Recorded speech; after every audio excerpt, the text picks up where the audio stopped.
అప్పటికే సాగర్ కాల్ చేయడంతో అక్కడికి వచ్చిన ఆఫీసర్ జ్యోతి అక్కడ జరిగిందంతా శ్రావ్య ద్వారా తెలుసుకొని ఉమేష్ వాళ్ల వైపు కోపంగా చూసింది.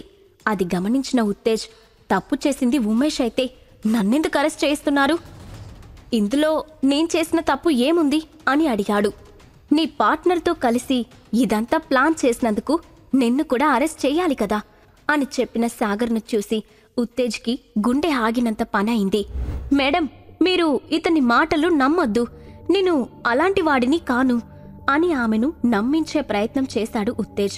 అది చూసిన సాగర్, హో మర్చిపోయాను, మీకు ప్రతిదానికి ప్రూఫ్ కావాలి కదా అని అందరూ చూస్తూ ఉండగానే ఉత్తేజ్, ఉమేష్ ఇద్దరి ముఖాలకి ఉన్న మాస్క్ గట్టిగా పీకేసి, ఇది వీళ్ళ నిజ స్వరూపం, ఇప్పుడు అరెస్ట్ చేస్తారా అని ఆఫీసర్ జ్యోతిని అడిగాడు. ఆ ఇద్దరిని గుర్తుపట్టిన ఆఫీసర్ జ్యోతి, వీళ్ళిద్దరూ పాత నేరస్తులు, వీళ్ల కోసం చాలా రోజుల నుండి వెతుకుతున్నాము, ఈ రోజు మీ కారణంగా పట్టుకోగలిగాము. అసలు వీళ్ళ ముఖానికి మాస్క్ ఉందని మీకెలా తెలిసింది సాగర్ అని ఆశ్చర్యంగా అడిగింది. ఉత్తేజ్ వేసుకున్న మాస్క్ దవడ దగ్గర సరిగ్గా సెట్ అవ్వకుండా ముడతలు పడి ఉంది. అది గమనించినప్పుడు అసలు నిజం అర్థమైంది. అందుకే వీళ్ళు ఫేక్ అని అంత కాన్ఫిడెంట్గా చెప్పాను అని వివరించాడు సాగర్. అంతా విన్న ఆఫీసర్ జ్యోతి అతని వైపు మెచ్చుకోలుగా చూస్తూ, మీ కంటి చూపు చాలా పవర్ఫుల్ సాగర్, అందుకే ఎవరికీ కనిపించని లోపం మీకు కనిపించింది అని చెప్పి ఉత్తేజ్ వాళ్లను తీసుకొని అక్కడి నుండి వెళ్ళిపోయింది. కాని తన కంటి చూపు గురించి ఆఫీసర్ జ్యోతి అన్న మాటలు సాగర్ను ఆలోచనల్లోకి నెట్టేశాయి. కాసేపటికి స్టోర్ మొత్తం ఖాళీ అవ్వడంతో రిలీఫ్గా ఫీల్ అయిన శ్రావ్య వెంటనే సాగర్ దగ్గరికి వచ్చి, ఈరోజు మీరు చేసిన సాయానికి చాలా థ్యాంక్స్, మీ కారణంగా చాలా పెద్ద నష్టం నుండి బయటపడ్డాను, అందుకు మీకు ట్రీట్ ఇవ్వాలని అనుకుంటున్నాను, నాతో బయటికి వస్తారా అని అడిగింది. ఆమె అడిగిన దానికి ఏమని సమాధానం చెప్పాలో తెలియక ఇబ్బందిగా చూసిన సాగర్ను ప్లీజ్ అన్నట్టు కళ్ళు చిన్నవి చేసి రిక్వెస్ట్ చేసింది శ్రావ్య.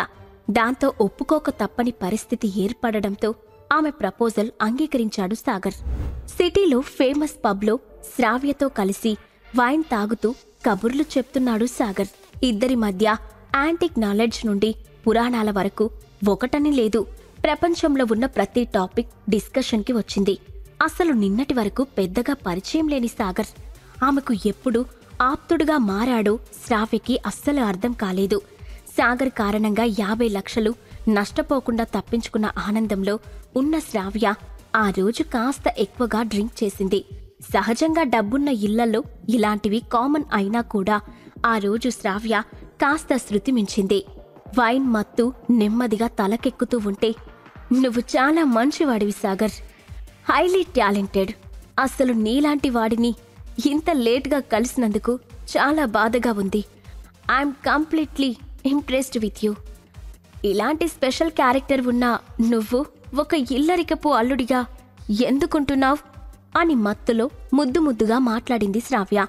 ఆమె మాటలను ఎలా అర్థం చేసుకోవాలో సాగర్కి అర్థం కాలేదు.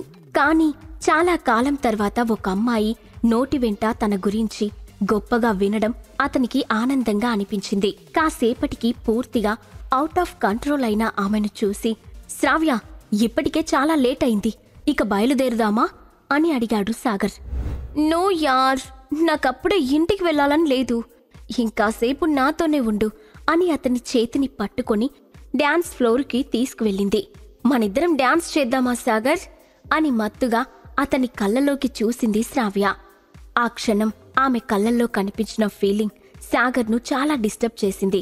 దాంతో అసహనంగా తల విదిల్చి, ఇప్పుడు నీ పరిస్థితి బాలేదు శ్రావ్య, మీ నాన్నగారి నంబర్ చెప్తే కాల్ చేస్తాను, వచ్చి తీసుకువెళ్తారు అని అడిగాడు సాగర్. మా డాడీ పని మీద వేరే సిటీకి వెళ్లారు సాగర్, ఇప్పుడు ఇంటికి వెళ్ళినా కూడా నేను ఒంటరిగా ఉండాలి, ఇంకాసేపు ఇక్కడే కంపెనీ ఇవ్వవా అని అడుగుతూనే మత్తుగా టేబుల్ మీద తూలిపోయింది. ఆమె పరిస్థితి చూసి తల కొట్టుకున్న సాగర్, ఇప్పుడేం చెయ్యాలరా దేవుడా, ఇలాంటి స్థితిలో ఉన్న ఒంటరి ఆడపిల్లను వదిలేసి వెళ్ళలేను, అలాగని ఇక్కడే ఉందామంటే అదీ కుదరదు, ఈ ప్రాబ్లం ఎలా సాల్వ్ చేయాలి అని అసహనంగా అనుకుంటూ ఆమెను తెలివిలోకి తెచ్చే ప్రయత్నం చేశాడు సాగర్. కాని ఎలాంటి ఉపయోగం లేకపోవడంతో మత్తులో ఉన్న శ్రావ్య స్థితి గమనించి ఎవరైనా అడ్వాంటేజ్ తీసుకుంటే చాలా ప్రమాదం. పోనీ వాళ్ళింట్లో డ్రాప్ చేద్దామంటే అడ్రస్ తెలీదు. ఆఫీస్కి తీసుకొని వెళ్తే ఈ టైంలో ఎవరైనా చూశారంటే కంపెనీ రెప్యుటేషన్ డ్యామేజ్ అయ్యే ఛాన్స్ ఉంది. హోటల్కి తీసుకువెళ్ళలేను. అది బయటకు తెలిస్తే చాలా పెద్ద ప్రాబ్లం అవుతుంది. అఖిలతో మాట్లాడి ఇంటికి తీసుకువెళ్లడం బెటర్ అనుకొని విషయం చెప్పడానికి తనకి కాల్ చేశాడు. కానీ ఆఫీస్లో హెక్టిక్ వర్క్ వల్ల తీవ్రమైన తలనొప్పితో బాధపడిన అఖిల మొబైల్ సైలెంట్లో పెట్టి టాబ్లెట్ వేసుకుని పడుకుండిపోయింది. దాంతో ఆమెకు విషయం చెప్పడం కుదరలేదు. ఇక చేసేదేమీ లేక శ్రావ్యను అఖిల ఇంటికి తీసుకువెళ్లాడు. అప్పటికే ఇల్లంతా నిశ్శబ్దంగా ఉండడంతో శ్రావ్యను ఎత్తుకుని తీసుకువెళ్లి అఖిల గదిలో పడుకోబెట్టాలని అనుకున్నాడు సాగర్. కాని ఎంతసేపటికి ఆమె డోర్ ఓపెన్ చెయ్యకపోవడంతో తప్పనిసరి పరిస్థితుల్లో శ్రావ్యను తన గదిలో పడుకోబెట్టాడు. ఆ క్షణం ట్రాన్స్పరెంట్ డ్రెస్లో మత్తుగా పడుకున్న ఆమె చాలా హాట్గా కనిపించింది. నా కర్మ ఏంటో, అఖిలకు దూరంగా ఉండడం వల్ల పిచ్చి పిచ్చి ఆలోచనలు వస్తున్నాయి. నువ్వెప్పుడు కరుణిస్తావఖిలా అనుకుంటూ సాగర్ అక్కడే ఉన్న సోఫాలో పడుకున్నాడు. మరుసటి రోజు ఉదయం ఫ్రెష్ అయి రూమ్ నుండి బయటకు వచ్చిన శైలజ సాగర్ గది దగ్గర కనిపించిన దృశ్యం చూసి కోపంతో ఊగిపోయింది. సాగర్ తన శరీరంలో వస్తున్న మార్పులను గ్రహించగలుగుతాడా? శ్రావ్యకు చేసిన హెల్ప్ వల్ల సాగర్ ఎలాంటి ఇబ్బందుల్లో చిక్కుకోబోతున్నాడు? అప్పుడే తన గది నుండి బయటకు వచ్చిన శైలజ ఒకే గదిలో నుండి వస్తున్న సాగర్ శ్రావ్యలను చూసి మొదట షాక్ అయ్యింది. వాళ్ళని అపార్థం చేసుకున్న శైలజ కోపంతో సాగర్ ముందుకు వెళ్లి, ఛీ, ఇన్ని రోజులు నువ్వు చేతకాని వాడివని అనుకున్నాను, కాని మోసగాడిలా మారి నా కూతురి జీవితాన్ని నాశనం చేస్తున్నావని ఈ రోజే తెలిసింది. పెళ్ళాం ఇంట్లో ఉండగానే మరొక అమ్మాయితో కలిసి గదిలో ఉన్న నువ్వు నా కూతురికి భర్తగా ఉండడానికి వీల్లేదు. ఇప్పుడే నీ నిజస్వరూపం అఖిలకి తెలిసేలా చేసి నీతో విడాకులు ఇప్పించి మరొక పెళ్లి చేస్తాను అని ఆవేశంగా అని స్టెప్స్ మీద కన్నీళ్లతో నిలబడిన అఖిలను చూసి మరింత రెచ్చిపోయింది. ఇక్కడ జరిగిందంతా నీ కళ్ళతో నువ్వే చూశావు కదా. ఇప్పటికైనా నీ మొగుడి గురించి తెలిసిందా? లేక ఇంకా మంచోడు అని వెనకేసుకొని వస్తావా అని గట్టిగా అరిచింది శైలజ. ఆ మాటకి తల్లివైపు ముభావంగా చూసి ఇదంతా ఏంటి అన్నట్టుగా సాగర్ వైపు ప్రశ్నించినట్టు చూసింది అఖిల. అసలు ఆమెకు జరిగింది ఎలా అర్థం చేసుకోవాలో తెలియలేదు. సాగర్ తనను మోసం చేసే వ్యక్తి కాదని మనసు చెప్తుంటే కళ్ళెదురుగా కనిపించిన దృశ్యం అదంతా నిజమని గట్టిగా వాదిస్తుంది. అన్నింటికీ మించి శ్రావ్యతో ఒకే గది నుండి బయటకు రావడం ఆమె జీర్ణించుకోలేకపోయింది. దాంతో సాగర్ కళ్ళలోకి తీక్షణంగా చూస్తూ, ఇన్నాళ్ళు నువ్వొక చేతకాని వాడివని బాధపడి నీలో మార్పు కోసం ఎదురు చూశాను. ఇప్పుడిప్పుడే నీ మీద నా మనసులో సాఫ్ట్ కార్నర్ మొదలైంది. కానీ ఈ రోజు నువ్వు అన్ని హద్దులు దాటి నా మనసును ముక్కలు చేయడమే కాకుండా నీ మీద నేను పెట్టుకున్న నమ్మకాన్ని పూర్తిగా నాశనం చేశావు. I hate you Sagar. I hate you from bottom of my heart. ఇంకెప్పుడు నీ ముఖం కూడా నాకు చూపించకు అని ఆవేశంగా చెప్పి ఏడుస్తూ తన గదిలోకి వెళ్ళిపోయింది అఖిల.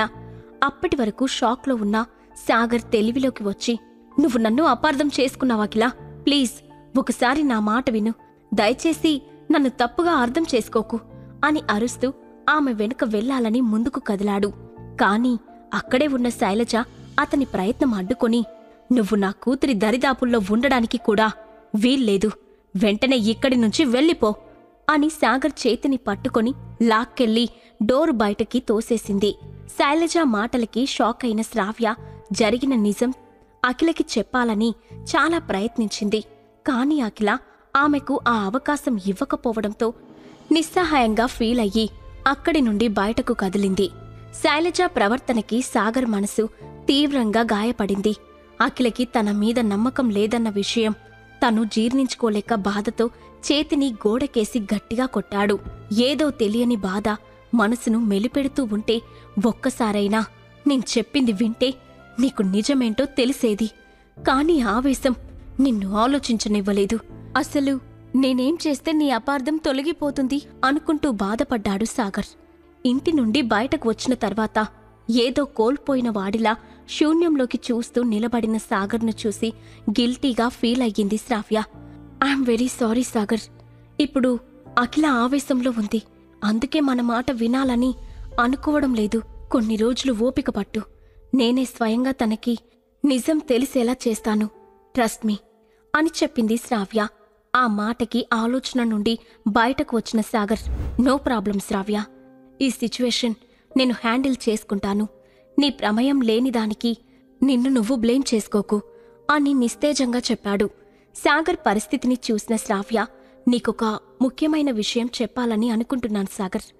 నిన్న స్టోర్లో జరిగిన సంఘటన బట్టి నీకు యాంటిక్ పీసెస్ జడ్జ్ చేయడంలో అపారమైన నాలెడ్జ్ ఉందని నాకు అర్థమైంది.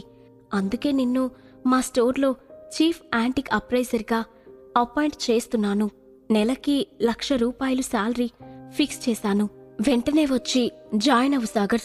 కనీసం అప్పుడైనా నువ్వేంటో కొంతమందికి తెలిసి వస్తుంది అని శైలజను దృష్టిలో పెట్టుకుని చెప్పింది. అయితే అప్పటికే గాయపడిన సాగర్ ఆమె ప్రపోజల్ రిజెక్ట్ చేశాడు. కాని పట్టువదలని శ్రావ్య అతనిని బలవంతంగా ఒప్పించి అక్కడి నుండి వెళ్లిపోయింది. ఆ తర్వాత రోజులు వేగంగా గడిచిపోతున్నాయి. కాని అఖిలను కన్విన్స్ చేయడానికి సాగర్ ఎన్ని ప్రయత్నాలు చేసినా ఫలితం లేకుండా పోయింది. అఖిల కనీసం అతనికి మాట్లాడే అవకాశం కూడా ఇవ్వలేదు. సాగర్ తనను మోసం చేశాడని గుడ్డిగా నమ్మి అతనికి దూరంగా ఉండడం మొదలుపెట్టింది.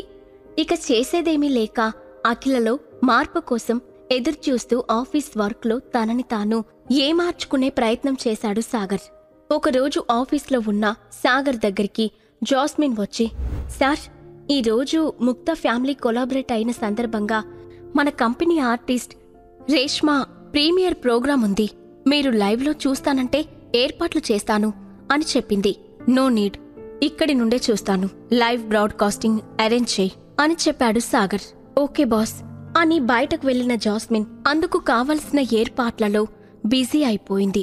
నిజానికి ఆ షో రెస్పాన్సిబిలిటీస్ అఖిల తీసుకుంది కాబట్టి ముక్తా ఫ్యామిలీ మెంబర్స్ అందరూ అక్కడే ఉంటారు.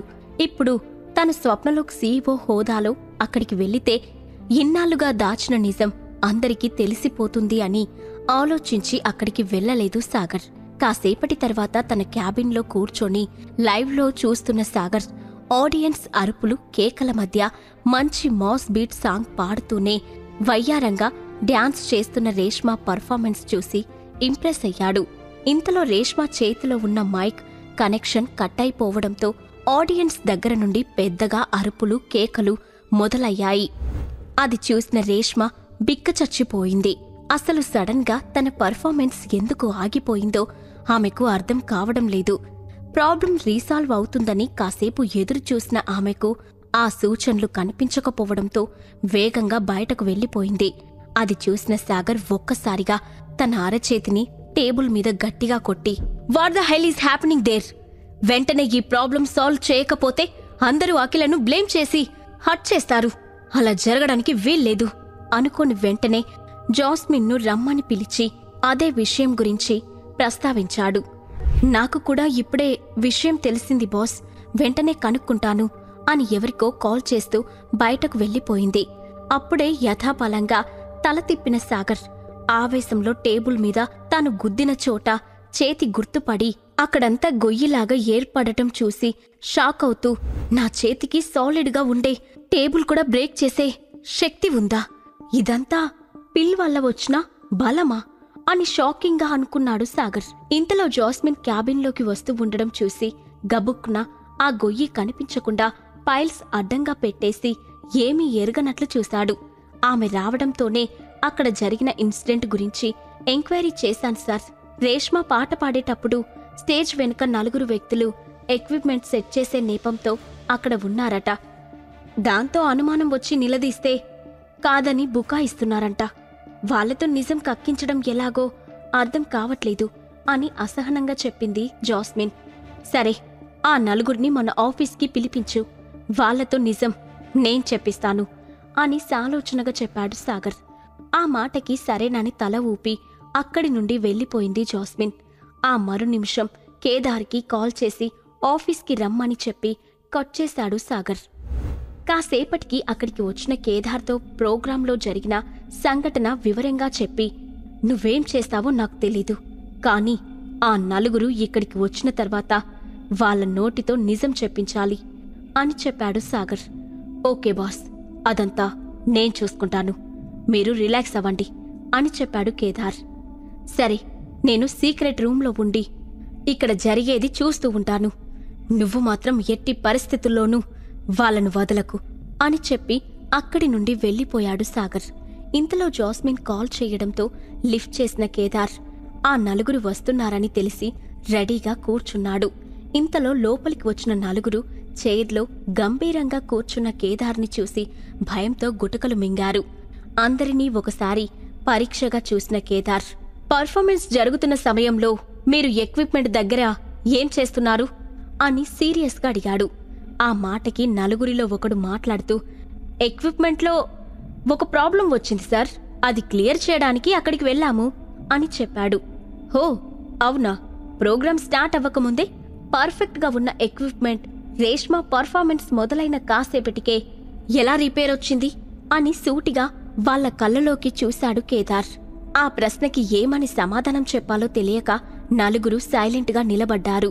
ఒకసారి వాళ్ళ ముఖాల్లో పరీక్షగా చూసిన కేదార్, ఇప్పుడు గనక మీ నోట్లో నుండి నిజం బయటకి రాకపోతే ఈ క్యాబిన్ నుండి మీ శవాలు బయటకు వెళ్తాయి, మైండ్ ఇట్ అని హెచ్చరించాడు. ఆ నలుగురిలో కేదార్ గురించి తెలిసిన వ్యక్తి అప్పటికే టెన్షన్ పడుతూ ఉన్నాడు.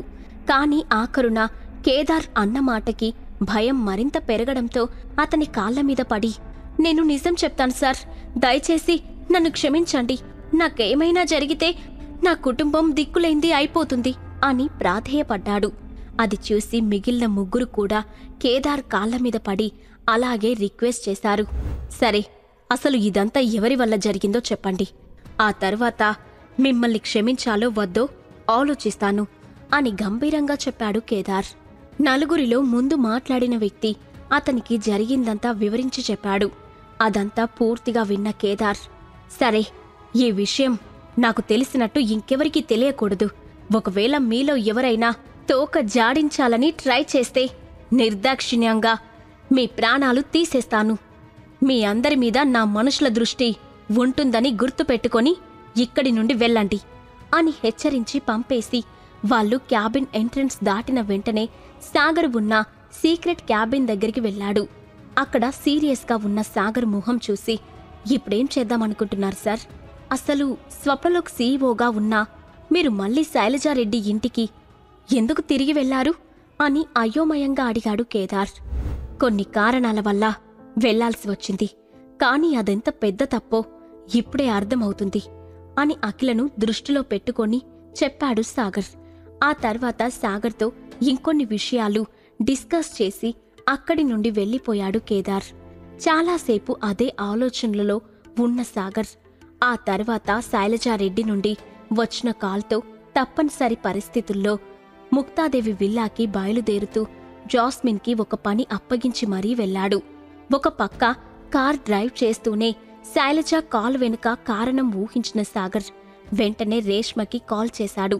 అప్పటికే ఒక రూంలో కూర్చొని ఏడుస్తున్న రేష్మ ఆ సమయంలో సాగర్ నుండి వచ్చిన కాల్కి మరింత భయపడుతూ లిఫ్ట్ చేసి, హలో సార్, నేను ఎలాంటి తప్పు చేయలేదు, అసలు ఇదంతా ఎలా జరిగిందో నాకు అర్థం కావట్లేదు, దయచేసి మీరైనా నన్ను నమ్మండి అని రిక్వెస్ట్ చేసింది. నువ్వు క్షమాపణలు చెప్పాల్సిన అవసరం లేదు రేష్మ, అక్కడ జరిగిందంతా నాకు తెలుసు. ఇప్పుడు మీకు జాస్మిన్ నుండి ఒక మెయిల్ వస్తుంది, అందులో నువ్వేం చేయాలో క్లియర్గా ఉంది, అది ఫాలో అయిపో చాలు అని కాల్ కట్ చేశాడు సాగర్. కాసేపటికి ముక్తా ఫ్యామిలీ విల్లాకి చేరుకున్న సాగర్ లోపలికి వెళ్లేసరికి ముక్తా దేవితో పాటు ఆ ఫ్యామిలీ మెంబర్స్ అంతా ముఖాలు వేలాడేసుకుని దిగులుగా కూర్చున్నారు. అసలు విషయం ఏంటంటే, స్వప్నలో కంపెనీతో కొలాబరేట్ అయిన తర్వాత ముక్తా గ్రూప్ రెస్పాన్సిబిలిటీ తీసుకున్న ఫస్ట్ ప్రాజెక్ట్ ఇదే కాబట్టి ఆ కంపెనీ క్వశ్చన్ చేస్తే ఏమని సమాధానం చెప్పాలో తెలియక ఆందోళనగా ఉన్నారు. అదే సమయంలో అక్కడికి వచ్చిన సాగర్ను చూసి అందరి మొహాలు కోపంగా మారిపోయాయి. ముక్తా ఫ్యామిలీ మీట్లో ఏం జరగబోతుంది? రేష్మా ఇస్తున్న పర్ఫార్మెన్స్లో కుట్ర చేసిన అసలు వ్యక్తులు ఎవరు? ముక్తాదేవి విల్లాలో జరుగుతున్న ఫ్యామిలీ మీటింగ్కి వెళ్లాడు సాగర్. అతన్ని అక్కడ చూడగానే ముక్తా ఫ్యామిలీలో ఉన్న వాళ్ళందరి ముఖాలు అసంతృప్తిగా మారాయి. ఏదో పురుగును చూసినట్టు అసహ్యంగా చూస్తూ, వీడేంటి ఇక్కడ? మనం పిలవలేదు కదా, అయినా వీడు ఉంటే ఎంత లేకపోతే ఎంత అని అనుకున్నారు అందరూ. అంతలో అక్కడికి వచ్చిన ముక్తాదేవి కోపంగా అఖిల వైపు చూసి, అఖిల, నీకు ఒక్క పని కూడా సరిగ్గా చెయ్యడం చేతకాదా? నీ వల్ల ఇప్పుడు ఎంత పెద్ద తప్పు జరిగిందో అర్థమవుతుందా? అయినా కొలాబరేషన్ డీల్ చేయడం నీ వల్ల కాదు అని తెలిసినా ఒక అవకాశం ఇద్దామని చూశాను చూడు. నాది తప్పు. నువ్వు మొత్తం స్పాయిల్ చేసి మన ముక్తా గ్రూప్ని రోడ్డుపైకి తీసుకొచ్చావు. నువ్వు చేసిన దానికి వాళ్ళు మనల్ని ఊరికి వదిలిపెడతారు అనుకున్నావా అని సీరియస్గా అడిగింది. అప్పుడు అఖిల ముక్తాదేవి వైపు చూసి, సారీ గ్రాని, నేను చాలా జాగ్రత్తగా ప్లాన్ చేశాను. కానీ ఈ తప్పు ఎలా జరిగిందో నాక్కూడా అర్థం కావడం లేదు అని చెప్పి తలదించుకుంది. ఇప్పుడు సారీ చెప్తే ఉపయోగం ఏముంది? జరిగిపోయిన తప్పు సరిదిద్దుకోగలవా? లేక నువ్వు సింపుల్గా సారీ చెప్పేస్తే ఆ స్వప్నలో కంపెనీ మనల్ని క్వశ్చన్ చేయకుండా వదిలేస్తుందా?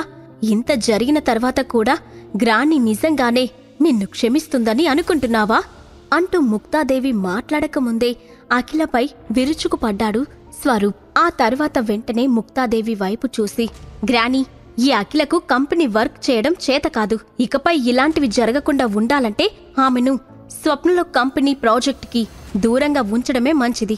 ఇకపై కంపెనీ విషయాల్లో జోక్యం చేసుకోవడానికి వీల్లేదు. లేకపోతే తన కారణంగా మనమంతా తలదించుకోవాల్సి వస్తుంది అని ఆవేశంగా అన్నాడు. అవును గ్రాని, స్వరూప్ చెప్పింది నిజమే అని వెంటనే వంత పలికాడు అతని కజిన్. అందరూ ఆ విషయం గురించి గుసగుసగా మాట్లాడుకోవడం మొదలు పెట్టగానే అక్కడ గందరగోళం నెలకొంది. భిన్న అభిప్రాయాల మధ్య తల పైకెత్తిన ముక్తాదేవి, చూసావు కదా అఖిల, ఇక్కడున్న అందరి అభిప్రాయం అదే. కాబట్టి నువ్వు ఈ క్షణం నుండి కంపెనీ విషయాల్లో ఇంటర్ఫియర్ అవ్వద్దు అని గంభీరంగా చెప్పింది. అది వినగానే అఖిల ముఖం చిన్నబోయింది. నోరు విప్పి ఏదో చెప్పాలని అనుకుంది. కాని ఏం చెప్పాలో ఎలా చెప్పాలో తెలియలేదు. ఇంతలో సాగర్ ముందుకు వచ్చి, నేను దీనికి ఒప్పుకోవడం లేదు అని అన్నాడు. ఆ మాట వినగానే ఒక్కసారిగా హాల్ మొత్తం నిశ్శబ్దంగా మారిపోయింది. కాని వెంటనే ఏదో పెద్ద జోక్ విన్నట్లు అందరూ అతన్ని చూసి నవ్వుకున్నారు. మామూలుగానే సాగర్కి ముక్తా కుటుంబంలో ఎలాంటి విలువ లేదు. అందుకే అతను ఎప్పుడు నోరు తెరిచి మాట్లాడలేదు. అలాంటిది ఇప్పుడు మాట్లాడటంతో తన భార్యను సపోర్ట్ చేయడానికే ప్రయత్నిస్తున్నాడని వాళ్ళు పెద్దగా పట్టించుకోలేదు. ఇక్కడ నీ అభిప్రాయం ఎవరూ అడగలేదు. Anurag hotel boss, Menaka international CEO, నీకు తెలిసినంత మాత్రాన ఇక్కడ నీ వాల్యూ పెరుగుతుందని అనుకోవద్దు అని స్వరూప్ తన అసూయను బయటపెట్టాడు. కాని సాగర్ వాళ్ల మాటలు పట్టించుకోకుండా ఎదురుగా ఉన్న ముక్తాదేవి వైపు చూశాడు. ఇప్పుడు నువ్వేమన్నావ్? సాగర్ వైపే సీరియస్గా చూస్తూ అడిగింది ముక్తాదేవి. మీ నిర్ణయానికి నేను ఒప్పుకోవడం లేదని చెప్పాను. మీరంతా ఈ స్వరూప్ మాటలు విని నా భార్యను తప్పుపడుతున్నారు. జరిగేదేంటో క్లియర్గా ఎంక్వైరీ చెయ్యకుండానే మీరు నిర్ణయం తీసుకోవడం కరెక్టు కాదు కదా అని అన్నాడు సాగర్. అంటే మేం అఖిలకు అన్యాయం చేశామా అని సూటిగా అడిగింది ముక్తాదేవి. మీరు న్యాయం చేశారో అన్యాయం చేశారో ఎంక్వైరీ చేసిన తర్వాతే తెలుస్తుంది అంతే సూటిగా సమాధానం చెప్పాడు సాగర్. వెంటనే ముందుకు వచ్చిన స్వరూప్, ఏంటి సాగర్, చూస్తున్నాం కదా అని తెగరెచ్చిపోతున్నావ్? అయినా నీ ఒపీనియన్ ముక్తా ఫ్యామిలీకి అవసరం లేదు. ముక్తా ఫ్యామిలీ మొత్తం గౌరవించే గ్రానీకి ఎదురు మాట్లాడితే చూస్తూ ఊరుకోను అని పిడికిలి బిగించాడు. సాగర్ చిన్నగా నవ్వి, ఏంటి స్వరూప్, నేనేదో నిజాలు బయటకు తీసుకొద్దామని మాట్లాడుతూ ఉంటే నువ్వేమో నిజాన్ని దాచడానికి ప్రయత్నిస్తున్నట్టు అనిపిస్తుంది. ప్రాపర్గా ఎంక్వైరీ చేస్తేనే కదా అసలు దొంగ ఎవరో తెలిసేది అని స్వరూప్ కళ్ళలోకి సూటిగా చూస్తూ అన్నాడు. ఆ మాటలకు తడబడిపోయిన స్వరూప్, ఏయ్, నీకొకసారి చెప్తే అర్థం కాదా? గ్రానీ డెసిషనే ఫైనల్, అందులో మాట్లాడ్డానికి మరేం లేదు అని తేల్చి చెప్పేశాడు. అయితే ఇదంతా నా భార్య వల్ల జరిగిందని మీరంతా ఖచ్చితంగా ఎలా చెప్తున్నారు? ఎందుకంటే నేను నిజానిజాలను నేరుగా రేష్మను అడిగే తెలుసుకున్నాను. జరిగిందాంట్లో అఖిల తప్పేం లేదు. అయినా కూడా మీరు ఆమెను దోషిగా నిలబెట్టాలి అనుకుంటే సరైన ఆధారాలు చూపించాలి అని గంభీరంగా అన్నాడు సాగర్. ఆ ప్రశ్నకు సమాధానం చెప్పలేక స్వరూప్ కోపంగా పిడికిలి బిగించాడు. సాగర్ మాట్లాడిన మాటల్లో నిజం ఉండడంతో అక్కడ ఉన్న వాళ్ళందరూ ఆలోచనలో పడ్డారు. పరిస్థితి తన చేయి జారిపోతుంది అని గ్రహించి దవడపళ్లను బిగిస్తూ, ఇక చాలు సాగర్, ఇప్పటికే నువ్వు చాలా ఎక్కువ చేశావు. ఇది ముక్తా ఫ్యామిలీ విషయం. ఇందులో నీకు మాట్లాడే హక్కు ఎప్పటికీ రాదు అని అన్నాడు స్వరూప్. ఇందాక నుండి చూస్తున్నాను, అసలు నువ్వు ఎందుకు కంగారు పడుతున్నావ్? ఎంక్వైరీ చేస్తే నిజానిజాలు తెలిసిపోతాయి కదా. కొంపతీసి దీని వెనుక నువ్వు కాని లేవు కదా అని అనుమానంగా అడిగాడు సాగర్. ఆ మాటలకి అక్కడ ఉన్న వాళ్ళందరూ షాక్ అయ్యారు. ముక్తాదేవి కూడా కోపంగా సాగర్ వైపు చూస్తూ, ఇక చాలు సాగర్, నీ ప్రవర్తన హద్దులు మీరుతుంది. ఇంకొక మాట నీ నోటి నుండి బయటకు వచ్చినా మెడ పట్టుకుని బయటకు గెంటాల్సుంటుంది అని హెచ్చరించింది. ఆమెకి కోపం రావడంతో ముక్తా ఫ్యామిలీ మెంబర్స్ అంతా హడలిపోయారు. సాగర్ తనని సపోర్ట్ చెయ్యడం ఇష్టం లేని అఖిల ముందుకు వచ్చి సాగర్కి మాత్రమే వినపడేలా, సాగర్, ఇప్పటివరకు క్రియేట్ చేసిన సీన్ చాలు. ఇక ఇంతటితో ఆపై. నువ్వేమీ నన్ను కాపాడాల్సిన అవసరం లేదు. నన్ను నేను చూసుకోగలను అని చిన్నగా అంది. శైలజ తన కుర్చీ నుంచి లేచి, ఎప్పుడు చూడు నువ్వు మాకు ప్రాబ్లమ్స్ తీసుకురావడానికే వస్తూ ఉంటావు అని చీదరింపుగా చూస్తూ, మేమే అత్తయ్య ముందు మాట్లాడ్డానికి 1-2 సార్లు ఆలోచిస్తాము. అలాంటిది నువ్వు ఆమెను నేరుగా నిలదీస్తున్నావు. నీకసలు బుద్ధుందా అని పటపటా పళ్ళు కొరికింది. ఆ మాటలతో సాగర్ ఆమె వైపు, చుట్టూ ఉన్న వాళ్ల వైపు చూశాడు. వాళ్ళందరూ కోపంతో ఊగిపోతున్నారు. అఖిల కూడా అసంతృప్తిగా ఉండడంతో దాంతో గట్టిగా ఊపిరి పీల్చుకొని, సరే నేనింకేమీ మాట్లాడను అని వెనక్కి వెళ్లి నిలబడ్డాడు. అఖిల, నువ్వు చేసిన తప్పుకి శిక్షగా నిన్ను కంపెనీ వర్క్స్ నుంచి తీసేస్తున్నాను. ఇకపై ఈ ప్రాజెక్ట్ని స్వరూపే హ్యాండిల్ చేస్తాడు. స్వరూప్, నువ్వు వెళ్ళి స్వప్నలో కంపెనీకి జరిగిన దానికి సారీ చెప్పి ఈ ప్రాబ్లం మరింత పెద్దది కాకుండా చూసుకో అని ఆదేశించింది ముక్తాదేవి. దానికి సరే గ్రాని అని వినయంగా అన్నాడు స్వరూప్. మీకు మాట్లాడ్డానికి ఏం లేకపోతే మీరందరూ వెళ్ళొచ్చు అని ముక్తాదేవి చెప్పడంతో అందరూ అక్కడి నుండి వెళ్లడానికి సిద్ధమయ్యారు. కాని ఇంతలో ముక్తాదేవి గారు, ఒక్క నిమిషం అని బయట నుంచి ఒక స్వరం వినిపించింది. దాంతో ఎక్కడి వాళ్ళు అక్కడే సీట్లకి అతుక్కుపోయి తలుపు వైపు చూశారు. అక్కడికి ఒక అమ్మాయి వచ్చింది. హాల్లోకి నడుచుకుంటూ వస్తున్న ఆ అందమైన అమ్మాయి రేష్మా అని ఒక్క చూపులోనే గుర్తుపట్టింది ముక్తాదేవి. వెంటనే ఆమె మొహం ఇబ్బందిగా మారిపోయింది. జరిగిన వాటి గురించి మాట్లాడి ఎక్స్ప్లెనేషన్ కోరడం కోసమే రేష్మా ఇక్కడికి వచ్చిందని అనుకుంది. వెంటనే ముఖంలోని ఎక్స్ప్రెషన్స్ మార్చి బలవంతంగా నవ్వుతూ, హలో రేష్మా గారు, మీరిక్కడికి వస్తారని ఎక్స్పెక్ట్ చేయలేదు. ముందుగా ఇన్ఫర్మేషన్ ఇచ్చి ఉంటే మిమ్మల్ని ఇన్వైట్ చేయడానికి ఏర్పాట్లు చేసి ఉండేవాళ్లం అని అంది.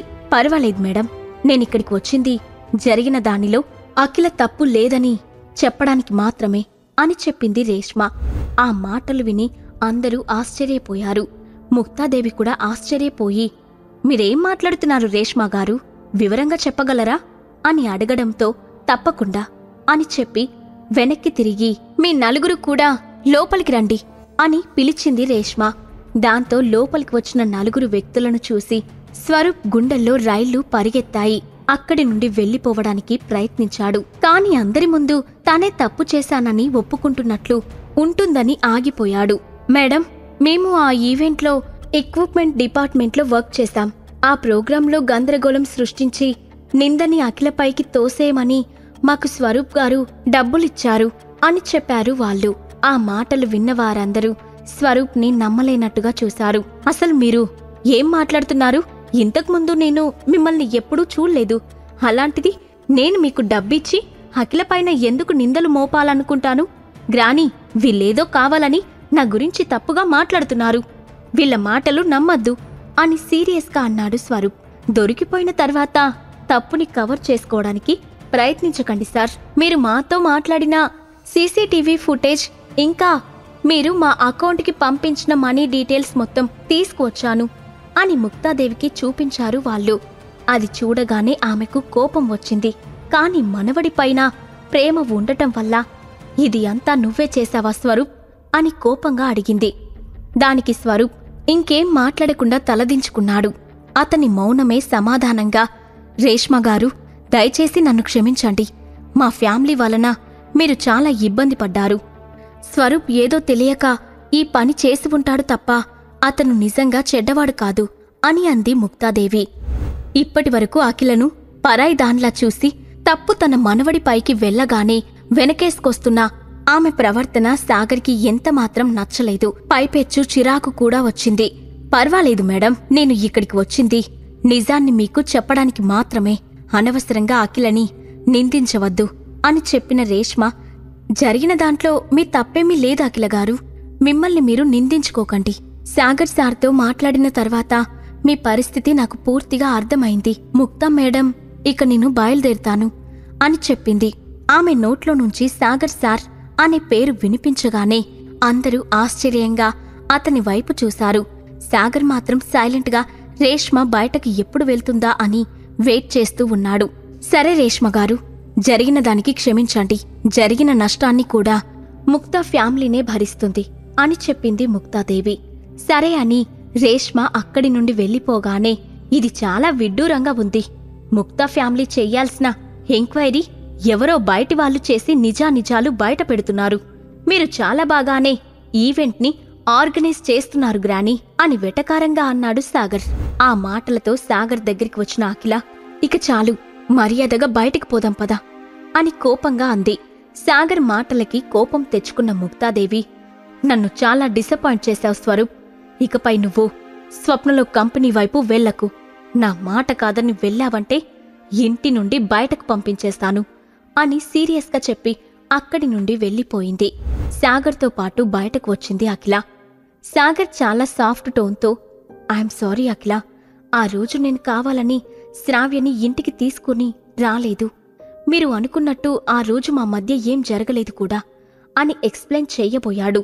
అతని వైపు కోపంగా చూసిన అఖిల, నువ్వు దీని గురించి మాట్లాడటానికే ఇదంతా చేశావు కదా అని అడిగింది. ఆమె మాటలకు విస్తుపోయిన సాగర్, అఖిల, అసలు నువ్వేం మాట్లాడుతున్నావ్ అని అనుమానంగా చూడటంతో, ఇంకా నటించాలని చూడకు సాగర్. ఈ ప్రాబ్లం నుండి నన్ను సేవ్ చేసి నువ్వేదో చాలా మంచోడివి అని ప్రూవ్ చేసుకోవడానికే ఇదంతా చేశావని నాకు తెలుసు. ఇప్పుడు నువ్వు చేసిన పని వల్ల నీ మీద పూర్తిగా నమ్మకం పోయింది. ముక్తా ఫ్యామిలీకి స్వప్నలో కంపెనీకి మధ్య ఇంతకుముందు ఎప్పుడూ గొడవలు లేవు. గొడవలు పెట్టుకోవాల్సిన అవసరం కూడా ఎవరికీ లేదు. కాని నువ్వు వాళ్లతో ప్రాబ్లం క్రియేట్ అయ్యేలా చేసి నన్ను సేవ్ చేసినట్లు బిల్డప్ ఇస్తున్నావు అంది అఖిల. కోపంతో ఊగిపోతున్న తన భార్య మాటలు సాగర్ని మరింతగా బాధపెట్టాయి. నిజానిజాలు కళ్ల ముందు ఉన్నా కూడా ఆమె అనుమానించడం అతనికి అస్సలు నచ్చలేదు. స్టాప్ ఇట్ అఖిల, నేను కావాలని ఎందుకు చేస్తాను? ఇప్పటికీ ఎప్పటికీ నేను చెప్పేది ఒకటే, జరిగిన దాంట్లో నా తప్పేం లేదు అని బలంగా అన్నాడు సాగర్. అఖిల ముఖం చిరాకుగా పెట్టి, నీ తప్పు ఎంతవరకు ఉందో కళ్లతో చూసినా నాకు తెలీదా? ప్లీజ్, ఇకపై ఇలాంటి చీప్ ట్రిక్స్ ప్లే చేసి నన్ను చేరుకోవాలని మాత్రం ప్రయత్నించకు. ఐ హేట్ యూ అని చెప్పి కోపంగా అక్కడి నుండి వెళ్ళిపోయింది. సాగర్కి మాత్రం అంతా బ్లాంక్గా అనిపించింది. కాసేపు తన ఆలోచనలు ఏవీ పనిచేయలేదు. నెమ్మదిగా తేరుకొని నిజాన్ని నిజం అని నిరూపించడానికి కూడా ఆధారాలు కావాల్సి వస్తుంది. తనకి కోపం వస్తే నాకు మాత్రం కోపం రాదా? తను పిలిచే వరకు నేను కూడా ఇంటికి వెళ్ళను. నాకు ఆ అవసరం లేదు అని అనుకుంటూ కాలితో బలంగా నేలను తొక్కి అక్కడి నుండి వెళ్ళిపోయాడు సాగర్. తన తప్పును బయటపెట్టిన రేష్మను స్వరూప్ ఏం చేయబోతున్నాడు? సాగర్ గురించి అఖిలకి నిజం ఎప్పుడు తెలుస్తుంది? అఖిల తనపై ఇంకా కోపంగా ఉండటం చూసి సాగర్కి కూడా కోపం వచ్చింది. అఖిల వెళ్ళిపోయాక అప్పుడే శ్రావ్య దగ్గరి నుండి కాల్ రావడంతో వెంటనే కాల్ లిఫ్ట్ చేసి, హలో శ్రావ్య గారు, చెప్పండి, ఏంటి విషయం అని అడిగాడు సాగర్. సాగర్ గారు, నాకు మీ హెల్ప్ కావాలి. మీరు అర్జెంటుగా ధరిత్రి స్టోర్కి రాగలరా అని అడిగింది శ్రావ్య. ఆమె గొంతులో కంగారు వినిపించడంతో, ఏం జరిగింది శ్రావ్య గారు అని అడిగాడు సాగర్. మీరు త్వరగా ఇక్కడికి రండి, మీకే తెలుస్తుంది. నేను మీకోసం వెయిట్ చేస్తూ ఉంటాను అని మరో మాటకు తావు లేకుండా ఫోన్ పెట్టేసింది శ్రావ్య. దాంతో సాగర్ వెంటనే ధరిత్రి స్టోర్ను చేరుకున్నాడు. అతను డోర్ దగ్గరికి వెళ్లేటప్పటికీ లోపల్నుంచి ఎవరివో మాటలు వినిపించాయి. ఇది ఖచ్చితంగా ఫేక్ పెయింటింగ్ అని ఒకరు అంటే, లేదు, నా షాప్లో ఉన్న వస్తువులన్నీ దీనిపై పందెం వేస్తాను. ఇది ఫేక్ కాదు, రియల్ పెయింటింగ్ అని మరొకరు అంటున్నారు. సాగర్ లోపలికి వెళ్లేటప్పటికీ 10 మందికి పైగా యాంటిక్ షాప్ ఓనర్స్ ఒకరితో ఒకరు వాదించుకుంటూ కనిపించారు. సాగర్ నెమ్మదిగా ఆ గుంపులో నుండి లోపలికి తొంగి చూశాడు. అక్కడ శ్రావ్య తండ్రి రమాకాంత్ టేబుల్పై ఉన్న పెయింటింగ్ని శ్రద్ధగా చూస్తూ ఉన్నాడు. అంకుల్, మీరు చాలాసేపటి నుంచి చూస్తున్నారు కదా, ఏదైనా కన్క్లూషన్కి వచ్చారా? అసలు అది నిజమైన పెయింటింగేనా అని అంటూ మధురమైన గొంతు వినిపించడంతో అటువైపు చూశాడు సాగర్. అక్కడ ముక్తా ఫ్యామిలీకి సంబంధించిన నీలిమ కనిపించింది. సరిగ్గా అదే సమయంలో నీలిమ కూడా హఠాత్తుగా అక్కడ కనిపించిన సాగర్ను చూసి ఆశ్చర్యపోతూ, సాగర్ గారు, మీరిక్కడెందుకున్నారు అని ఆసక్తిగా అడిగింది. సాగర్ సమాధానం చెప్పకముందే అక్కడికి వచ్చిన శ్రావ్య తన తండ్రి రమాకాంత్తో, డాడీ, నేనొక యాంటిక్ అప్రైజర్కు పెయింటింగ్ చూపిద్దామనుకున్నాను కదా, అతను ఇతనే. మీకు అభ్యంతరం లేకపోతే ఒకసారి అతన్ని ఈ పెయింటింగ్ చూడమని చెప్పనా అని అడిగింది. నిజానికి ఏన్షియంట్ స్టడీస్లో రమాకాంత్ కన్నా ఎక్కువ తెలిసిన వ్యక్తి ఎవరూ లేరని అందరూ అనుకుంటారు. అలాంటిది మరో వ్యక్తితో ఆ పెయింటింగ్ అంచనా వేయాలని శ్రావ్య కోరుకోవడం అందరినీ ఆశ్చర్యంలో ముంచెత్తింది. రమాకాంత్ కూతురి వైపు కొంచెం డిసప్పాయింట్గా చూశాడు. అదే సమయంలో ఆ పెయింటింగ్ అమ్మడానికి వచ్చిన వ్యక్తి మాట్లాడుతూ, రమాకాంత్ గారు, మీరు ఇంత పురాతనమైన పెయింటింగ్ను సరిగ్గా అంచనా వేయడానికి ఇంత టైం తీసుకోవడం కొంచెం బాధ కలిగిస్తుంది. ఇంత అద్భుతమైన పెయింటింగ్ నిజమని నిరూపించడానికి ఇన్ని ఇక్కట్లు పడాల్సి వస్తుందని నేను ఎప్పుడూ అనుకోలేదు అని నీరసంగా అన్నాడు. మీరు చిరాకు పడకండి, ఎందుకంటే ఈ ల్యాండ్స్కేప్ పెయింటింగ్ మానవజాతి నాగరికత మొదలైనప్పుడే ప్రారంభమైంది. దాదాపు 3000 సంవత్సరాల నుండి ఇందులో మార్పులు వస్తూనే ఉన్నాయి. నిజానికి ఈ ల్యాండ్స్కేప్ పెయింటింగ్స్ 7 రకాలు ఉంటాయి. మీరు తీసుకొచ్చిన ఈ పెయింటింగ్ చూడడానికి చాలా స్ట్రాంగ్ అండ్ పవర్ఫుల్గా ఉంది. ఇందులో ఉపయోగించిన స్టైల్ 3000 సంవత్సరాల క్రితం నాటిదానిలానే కనబడుతుంది. కానీ అని ఒక క్షణం తన మాటలను మధ్యలోనే ఆపాడు రమాకాంత్. కానీ అంటే ఏంటండి? క్యూరియస్గా అడిగారు పక్కనే ఉన్నవాళ్ళు. ఈ పెయింటింగ్ చాలా బలహీనంగా ఉంది. దీని కలర్ కూడా చాలా లైట్గా ఉంది.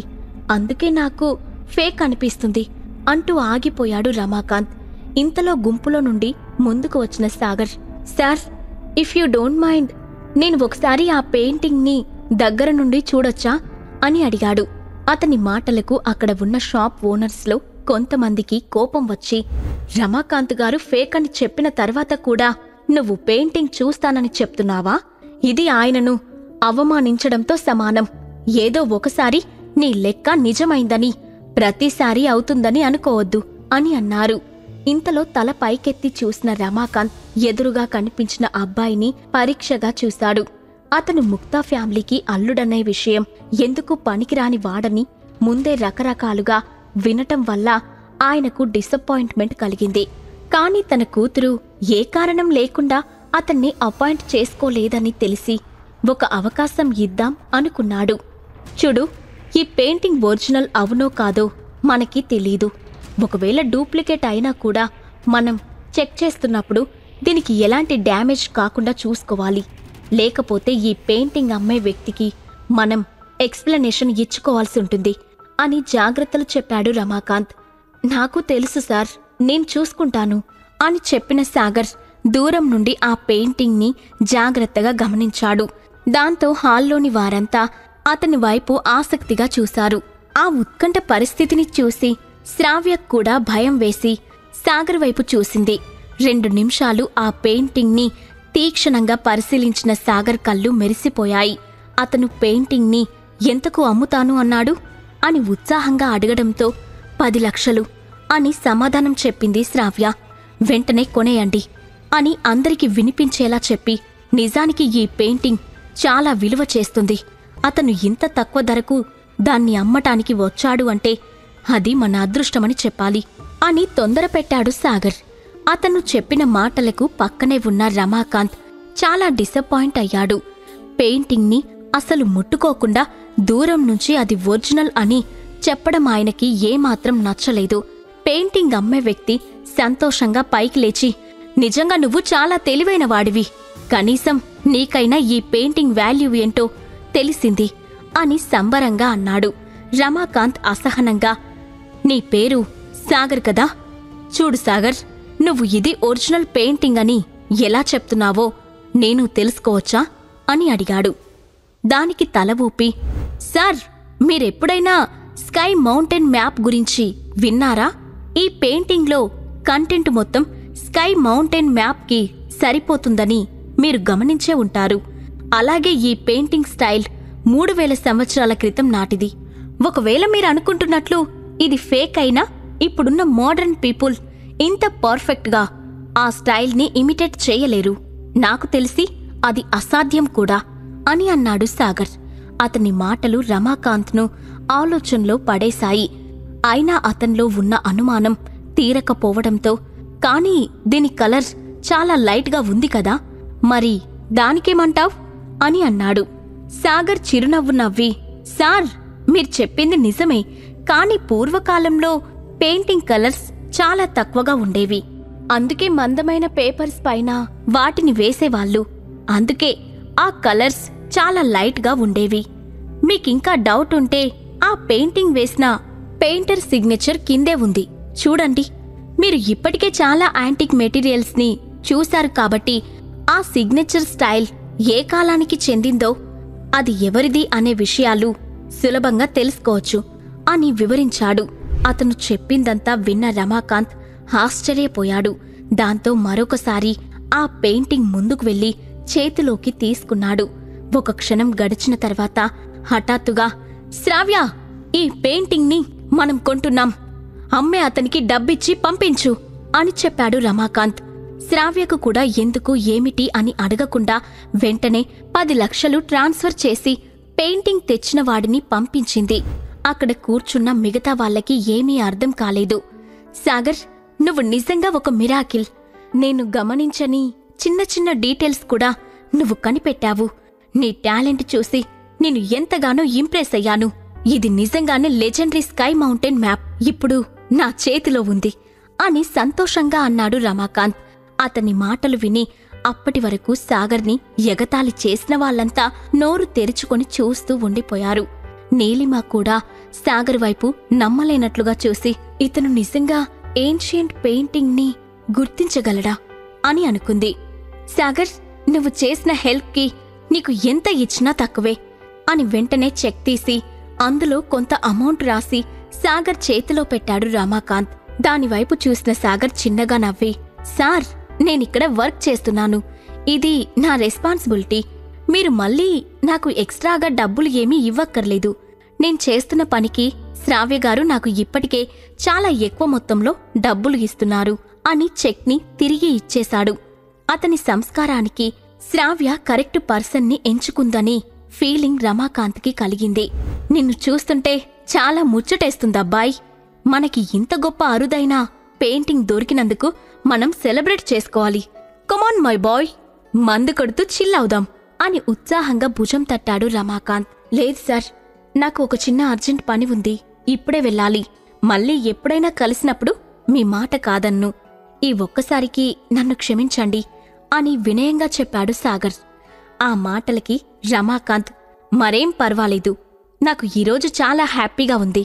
స్కై మౌంటైన్ మ్యాప్ గురించి వినడమే తప్ప దాన్ని దగ్గరగా చూస్తానని కలలో కూడా అనుకోలేదు. దీన్ని నా చెయ్యి నుండి జారిపోకుండా కాపాడావు అని ఉత్సాహంగా పెయింటింగ్ పట్టుకొని లోపలికి వెళ్ళిపోయాడు.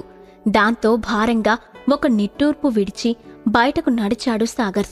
ఇందాక నుంచి అతను డిసప్పాయింట్గా ఉండడం ఒక కంట గమనిస్తూనే ఉంది శ్రావ్య. ఎప్పుడైతే సాగర్ బయటకు వెళ్లాడో ఆమె కూడా పరుగు పరుగున అతని వెనకే బయటకు వచ్చింది. సాగర్, సాగర్, ఒక నిమిషం ఆగు అని పిలవడంతో వెనక్కి తిరిగాడు సాగర్. ఏంటి శ్రావ్యగారు, ఏదైనా మర్చిపోయారా అని అడగడంతో, లేదు, మీ ఫేస్లో ఏదో డల్నెస్ కనిపిస్తుంది. ఏమైందో నేను తెలుసుకోవచ్చా? మనీ మ్యాటర్ అయితే చెప్పండి, మీకు ఇవ్వటానికి నేనస్సలు ఆలోచించను అని అంది శ్రావ్య. లేదు శ్రావ్యగారు, కొంచెం మనసేం బాగోలేదు అంతే అని అన్నాడు సాగర్.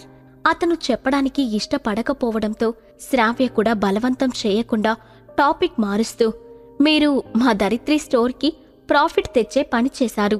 కాబట్టి నేను ఖచ్చితంగా మీకు ట్రీట్ ఇచ్చి తీరాలి. పదండి, అలా బయటకు వెళ్దాం అని అంది. నీతో ఒకసారి బయటకు వెళ్ళినందుకే నా పెళ్ళాం నన్ను ఇంట్లో నుండి బయటకు పంపించేసింది. ఈసారి వెళ్తే ఏం జరుగుతుందో. వద్దు బాబోయ్ అనుకొని ఇబ్బందిగా మొహం పెట్టాడు సాగర్. అది గమనించి, ఊరికే ఏం కాదులేండి, వెళ్లే దారిలో ఒక జ్యువెలరీ షాప్లో యాంటిక్ మెటీరియల్ ఉందని విన్నాను. అది ఎంత కాస్ట్ చేస్తుందో చూసి అట్నుంచి అటే రెస్టారెంట్కి వెళ్దాం అని చెప్పింది శ్రావ్య. ఆమెకు నో చెప్పలేక సరే అని ఆమెతో పాటు జ్యువెలరీ షాప్కి వెళ్లాడు సాగర్. అక్కడ షాప్ యాజమాని చూపించిన యాంటిక్ మెటీరియల్ చూసి 5 లక్షలు విలువ చేస్తుందని చెప్పాడు సాగర్. అలా వాళ్ళు మాట్లాడుకుంటూ ఉండగానే జ్యువెలరీ కొనడానికి అదే షాప్కి వచ్చింది శైలజ. ముందుకు వెళ్తున్న శైలజకి శ్రావ్యతో కలిసి యాంటిక్ పీస్ని చూస్తున్న సాగర్ కనిపించాడు. వీడేంటి ఇక్కడున్నాడు? వీడి స్థాయికి సిల్వర్ చైన్ కొనడం కూడా కష్టమే. మరి ఇంత పెద్ద షాప్లోకి ఎందుకు వచ్చాడు? వాడి పక్కనే ఉన్నది ఆ రోజు రూంలో చూసిన ఆ అమ్మాయే కదా. వీళ్ళిద్దరిక్కడా ఏం చేస్తున్నారు అని ఆగిపోయింది. దాంతో శైలజతో వచ్చిన మరో ఆవిడ, ఏంటి ఇక్కడే ఆగిపోయారు, రండి వెళ్దాం అని అంది. మీరెళ్ళి చూస్తూ ఉండండి, నేను వాష్రూమ్కి వెళ్ళొస్తాను అని అబద్ధం చెప్పిన శైలజ సీక్రెట్గా సాగర్ని గమనించడం మొదలుపెట్టింది. వాళ్ళు దూరంగా ఉండటం వలన సాగర్ వాళ్ళు ఏం మాట్లాడుకుంటున్నారో ఆమెకు వినిపించలేదు. కాని సాగర్ దానికి వెలకట్టడం, శ్రావ్య డబ్బులు పే చేసి దాన్ని బ్యాగులో పెట్టుకోవడం అంతా గమనించింది. ఈ విషయం అఖిలకి చెప్తే తను ఖచ్చితంగా వీడిని వదిలేస్తుంది.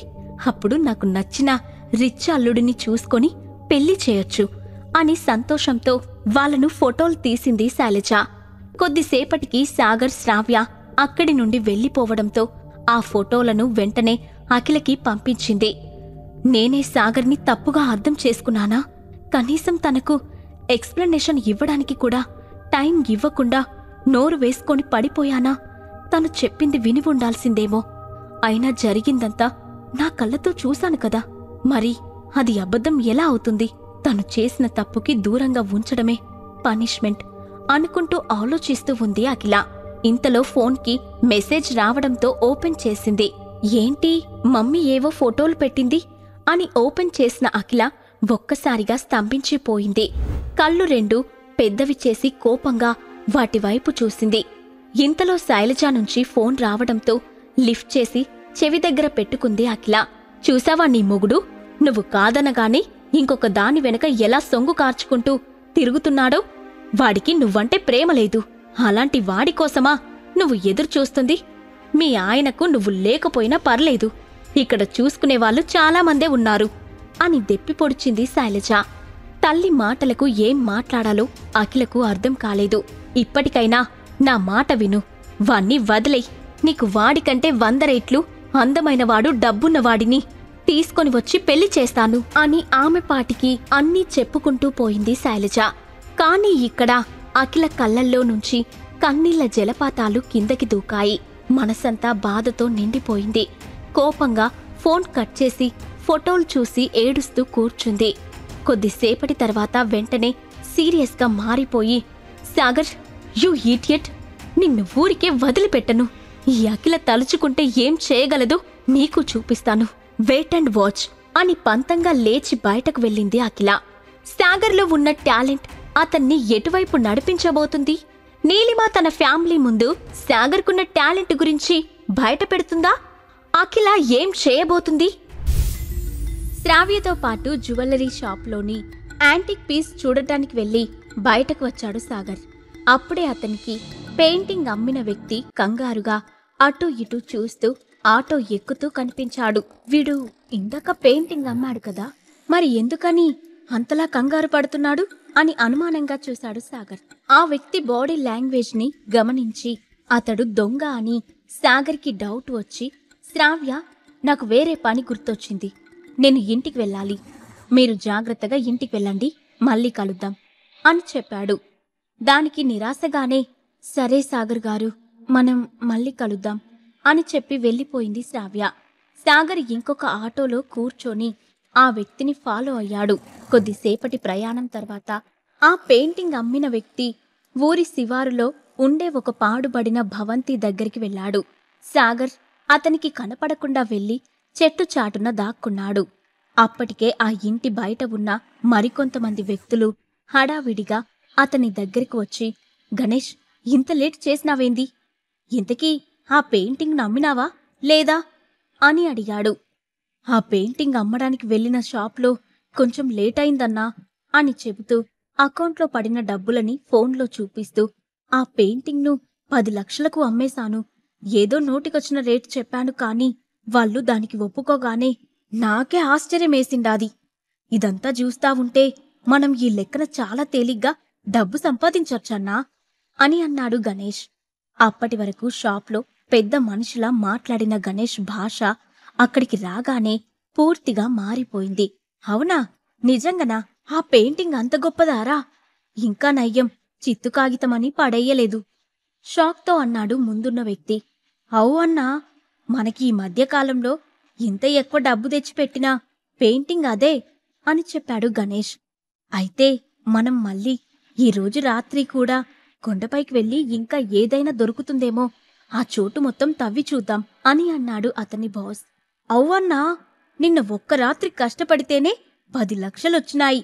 ఇట్టా ఇంకొన్ని దినాలు కష్టపడితే కోటీశ్వరులం కావచ్చు. అప్పుడు మనం కష్టపడక్కర్లే, చదువుకున్న పిల్లకాయలే మన కింద పనికొస్తారు అని ఎగ్జైటింగ్గా అన్నాడు వాళ్లలో ఒక వ్యక్తి.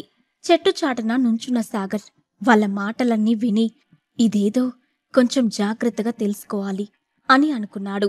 ఇంతలో ఆ గుంపును లీడ్ చేస్తున్న వ్యక్తి హఠాత్తుగా తల తిప్పి సాగర్ నుంచున్న చెట్టు వైపు చూశాడు.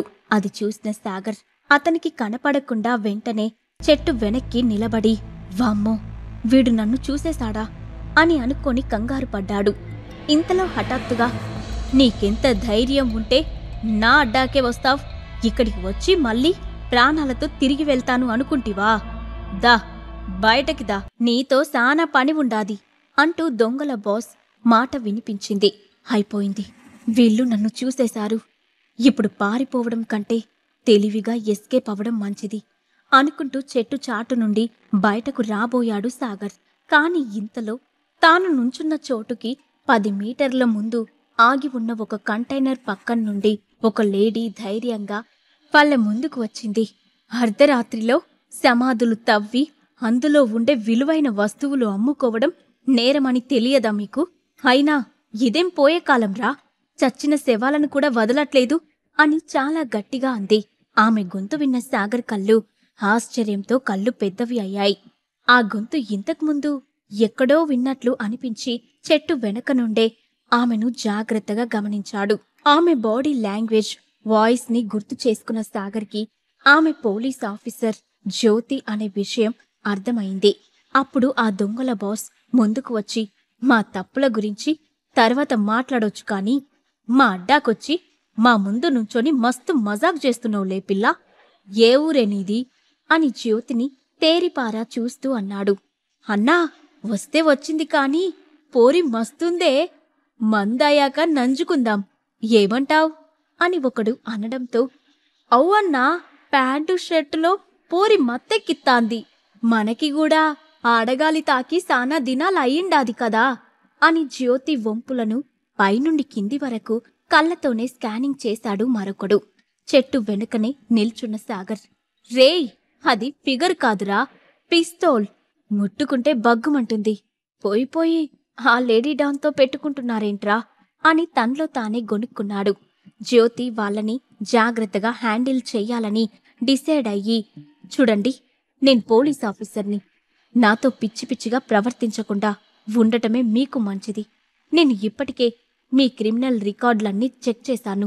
మీ అందరిపై లెక్కలకు మించి కేసులున్నాయి, కాబట్టి మర్యాదగా లొంగిపోతే మీకే మంచిది, లేకపోతే కొట్టుకుంటూ తీసుకుపోతా, చాయిస్ ఈజ్ యువర్స్ అని సింపుల్గా చెప్పింది. ఆమె మాటలు విన్న దొంగల బాస్ పెద్దగా నవ్వి, అరే పోరీ, పోలీస్ ఆఫీసర్ అంటరా? అయితే ఈరోజు మనం పోలీస్ ఫిగర్తో మజా చేయబోతున్నాం అని అన్నాడు.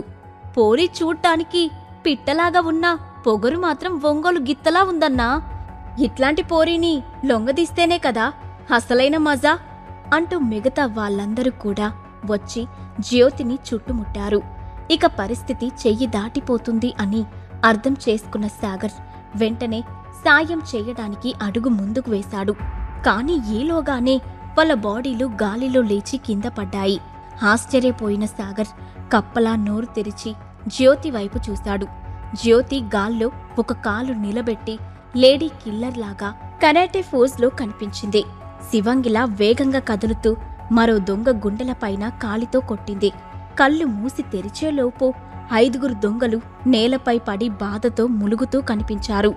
అది చూసిన దొంగల బాస్ నవ్వుతూ, ఏయ్ పోరీ, నిన్ను చూసి అందమైన ఆఫీసర్వి అనుకుంటిని, కాని నీ కొట్టుడు చూసినాక నిన్ను ఎడిసిపెట్టబుద్దయితలేదు అని చేతితో ఛాతిని రుద్దుకున్నాడు. మాట్లాడింది చాలు, మర్యాదగా చేతులు తల వెనక్కి పెట్టుకొని మోకాళ్ళపైన కూర్చో అని సీరియస్గా వార్నింగ్ ఇచ్చింది జ్యోతి. కాని ఇంతలో మెరుపు వేగంతో కదిలిన గణేష్ జ్యోతి మెడపైన కత్తి పెట్టాడు. అతని వేగాన్ని చూసి మరింత ఆశ్చర్యపోయాడు సాగర్. అరే గణేష్, జాగ్రత్తరా, పోరి ఒంటిపై మన పంటిగాట్లు ఉండాలి కాని కత్తిగాట్లు ఉంటే ఏం బావుంటది చెప్పు. పోరిలను పువ్వు లెక్క కొంచెం సున్నితంగా డీల్ చేయాలా అని జాగ్రత్త చెప్పిన దొంగల బాస్ ఆమె 2 చేతుల్ని వెనక్కి పెట్టి కట్టేశాడు. వాడి నుంచి విడిపించుకోవడానికి జ్యోతి గించుకుంది. కాని తన వల్ల కాలేదు. ఆమెకి మరింత దగ్గరగా వచ్చిన దొంగల లీడర్ జ్యోతి మెడవంపుల పైన చేత్తో సుతారంగా రాస్తూ, తెల్లగా ఏమున్నవే, చూస్తుంటేనే పిచ్చెక్కిపోతుంది అని ఆమె పేదాలని చేత్తో నలిపాడు. గాయాలతో కింద పడిన దొంగలు కూడా కొత్త ఉత్సాహంతో పైకి లేచి, అన్నా తొందరగా పని కానియే, మేం కూడా ఒక చెయ్యి వేస్తాం అని ఆశగా అడిగారు. దానికన్నా ముందు మీరు బ్రతికుండాలి కదరా అంటూ హఠాత్తుగా ఒక గొంతు వినిపించడంతో ఆ దొంగలతో పాటు జ్యోతి కూడా అటువైపు చూసింది. 2 చేతులు కట్టుకుని కాన్ఫిడెంట్గా నుంచున్న సాగర్ వాళ్లకు కనిపించాడు. అతన్ని చూడగానే దొంగల లీడర్ కోపంగా గణేష్ వైపు తిరిగి, ఎరా ఎవడు వీడు, నిన్ను ఫాలో అవుతూ వచ్చిండా ఏంది అని అడిగాడు.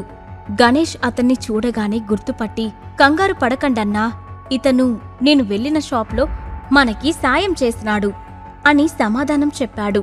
ఆ మాటలకు నమ్మలేనట్లుగా చూసింది జ్యోతి. ఆమెకు తెలిసినంతవరకు అతను ముక్తా ఫ్యామిలీ అల్లుడు మాత్రమే. అయినా ఆమెకు ఇప్పుడు వాటన్నింటి గురించి ఆలోచించే టైం లేకపోవడంతో, సాగర్ త్వరగా పరిగెత్తు, వెంటనే పోలీసులకి ఫోన్ చేసి అసలు విషయం చెప్పు, అంతవరకు ఈ దొంగల సంగతి నేను చూసుకుంటాను అని అరిచింది. దొంగల లీడర్కి కోపం వచ్చి జ్యోతి చెంపపై కొట్టి, ఊరుకుంటుంటే బాగా అతి చేస్తావుండావ్, కాసేపు నోరు మూసుకొని ఉండు అంటూ తన జేబులో నుండి ఒక గ్రీన్ కలర్ టాబ్లెట్ను బలవంతంగా ఆమె గొంతులో వేశాడు. గొంతులో పడిన టాబ్లెట్ని బలవంతంగా మింగిన జ్యోతి అతని వైపు కంగారుగా చూస్తూ, నువ్వు నాకు ఏ టాబ్లెట్ వేశావురా అని అడిగింది. ఆమె వాయిస్లో వినిపించిన భయానికి ఆ దొంగల బాస్ పెద్దగా నవ్వుతూ, ఏం పోరీ, ఇప్పటిదాకా మస్తు డైలాగులు కొట్టినవు, ఇప్పుడు భయం మొదలైనదా? భయపడకు, ఆ మాత్ర నీ కండరాలను సాఫ్ చేస్తదిలే అని సింపుల్గా చెప్పాడు. అదంతా చూస్తున్న సాగర్ కోపంగా, రేయ్ నువ్వేమైనా మెంటల్ హాస్పిటల్ నుండి వచ్చావా? మజిల్స్ సాఫ్ట్ చేయడానికి టాబ్లెట్స్ వెయ్యడమేంట్రా, సైకోగా అని ఆవేశంగా అన్నాడు. అప్పుడు గణేష్ అతని వైపు చూసి, అసలు నువ్వు నన్ను ఫాలో అయ్యి ఎందుకొచ్చావ్? నేను పెయింటింగ్ ఇచ్చాను, మీరు డబ్బిచ్చి కొనుక్కున్నారు, అది వ్యాపారం, అక్కడితో అయిపోయినాది. మరి మళ్ళీ నువ్వు నాతో ఎందుకొచ్చినావ్ అని అడిగాడు. నేను హెల్ప్ చేయకపోతే నీ ఫేక్ పెయింటింగ్ను నువ్వు వాళ్ళకి అమ్ముకునే వాడివి కాదురా, అలాంటిది నాకు థ్యాంక్స్ చెప్పడం మానేసి ఎందుకొచ్చావు అని అడుగుతావా అని అన్నాడు సాగర్. అది విన్న గణేష్ ఆశ్చర్యపోతూ, ఏంది నువ్వనేది, అది నకిలీ పెయింటింగా అని అడిగాడు. అతను ఆ షాక్లో ఉండగానే సాగర్ నెమ్మదిగా దగ్గరికి వెళ్ళి, మరి ఒరిజినల్ పెయింటింగ్ అనుకున్నావా అని బలంగా పిడికిలి బిగించి అతని కడుపులో పంచిచ్చాడు. దాంతో గణేష్ అబ్బా అని అరుస్తూ నేలపై పడిపోయాడు. నిజానికి అది ఒరిజినల్ పెయింటింగే. కాని గణేష్ దృష్టిని మరల్చి అతన్ని దగ్గరికి వెళ్లడం కోసం సాగర్ అబద్ధం చెప్పాడు. అది చూసి వెంటనే మిగతా దొంగలంతా ఒక్కసారిగా సాగర్ పైకి దూసుకువచ్చారు. ఆ దొంగల దాడులను సాగర్ జాగ్రత్తగా ఎదుర్కొంటూ ఒక్కొక్కడికి కాళ్ళు చేతులు విరగ్గొట్టి నేలపై పడేశాడు. తన వాళ్ళందరినీ ఒక దెబ్బకి పడేయడం చూసి షాక్ అయిన దొంగల లీడర్, అసలు నువ్వెవరు అని అడిగాడు. నీ చెంచా చెప్పాడు కదా, నేను షాప్లో పనిచేసే చీఫ్ అప్రైజర్నని. మళ్ళీ అడుగుతావు ఎందుకురా అని అతని చెంపపై గట్టిగా కొట్టాడు సాగర్. దాంతో తల తిరిగినట్లు అనిపించడంతో ఆ దొంగల లీడర్ గిర్రున తిరిగి నేలపై పడిపోయాడు. అదంతా చూస్తున్న ఆఫీసర్ జ్యోతి ముఖం షాక్తో నిండిపోయింది. అప్పుడు సాగర్ ఏదో గుర్తొచ్చినట్లు కింద పడి ఉన్న దొంగల డ్రెస్లు వెతకడం మొదలుపెట్టాడు. అతనేం చేస్తున్నాడో అర్థం కాని జ్యోతి మూతలు పడుతున్న తన కళ్ళను బలవంతంగా తెరిచే ప్రయత్నం చేసింది. సాగర్ ఒక దొంగ డ్రెస్ సెర్చ్ చేస్తున్నప్పుడు అతనికి 2 పుస్తకాలు దొరికాయి. అందులో ఒకదానిపై పవర్ కంట్రోలింగ్ అని, మరొక పుస్తకంపై ఇన్ అండ్ అవుట్ అని రాసి ఉంది. ఆ పుస్తకాలను ఆశ్చర్యంగా అటూ ఇటూ తిప్పి చూసిన సాగర్, వీటిని కూడా సమాధుల నుండి తీసి ఉంటారా అనుకుంటూ వాటిని పాకెట్లో దాచుకున్నాడు. మళ్ళీ ఆ దొంగ వేసుకున్న ప్యాంట్ పాకెట్ను వెతికిన సాగర్కి ఒక తెల్లటి సీసా, అందులో రకరకాల రంగుల్లో మాత్రలు కనిపించాయి. ఈ టాబ్లెట్స్ ఆఫీసర్ జ్యోతికి ఇచ్చిన మెడిసిన్కి యాంటీడోట్ అయ్యుంటుందా, ఒకసారి ట్రై చేద్దాం అని లేచి వెళ్లి జ్యోతి ముందు కూర్చొని, మేడం, ఈ టాబ్లెట్స్ ఎలా వాడాలో మీకు తెలుసా? ఇవి మీకు ఏమైనా ఉపయోగపడతాయేమో చూడండి అని ఆమె చెంపలపై తడుతూ లేపే ప్రయత్నం చేశాడు సాగర్. మూత పడుతున్న కనురెప్పలని బలవంతంగా తెరిచి ఆ బాటిల్ వైపు చూసిన జ్యోతి అతి కష్టం మీద పదాలను కూడబలుక్కుంటూ, ఒక బ్లాక్ టాబ్లెట్, ఒక వైట్ టాబ్లెట్ వేసుకోవాలి.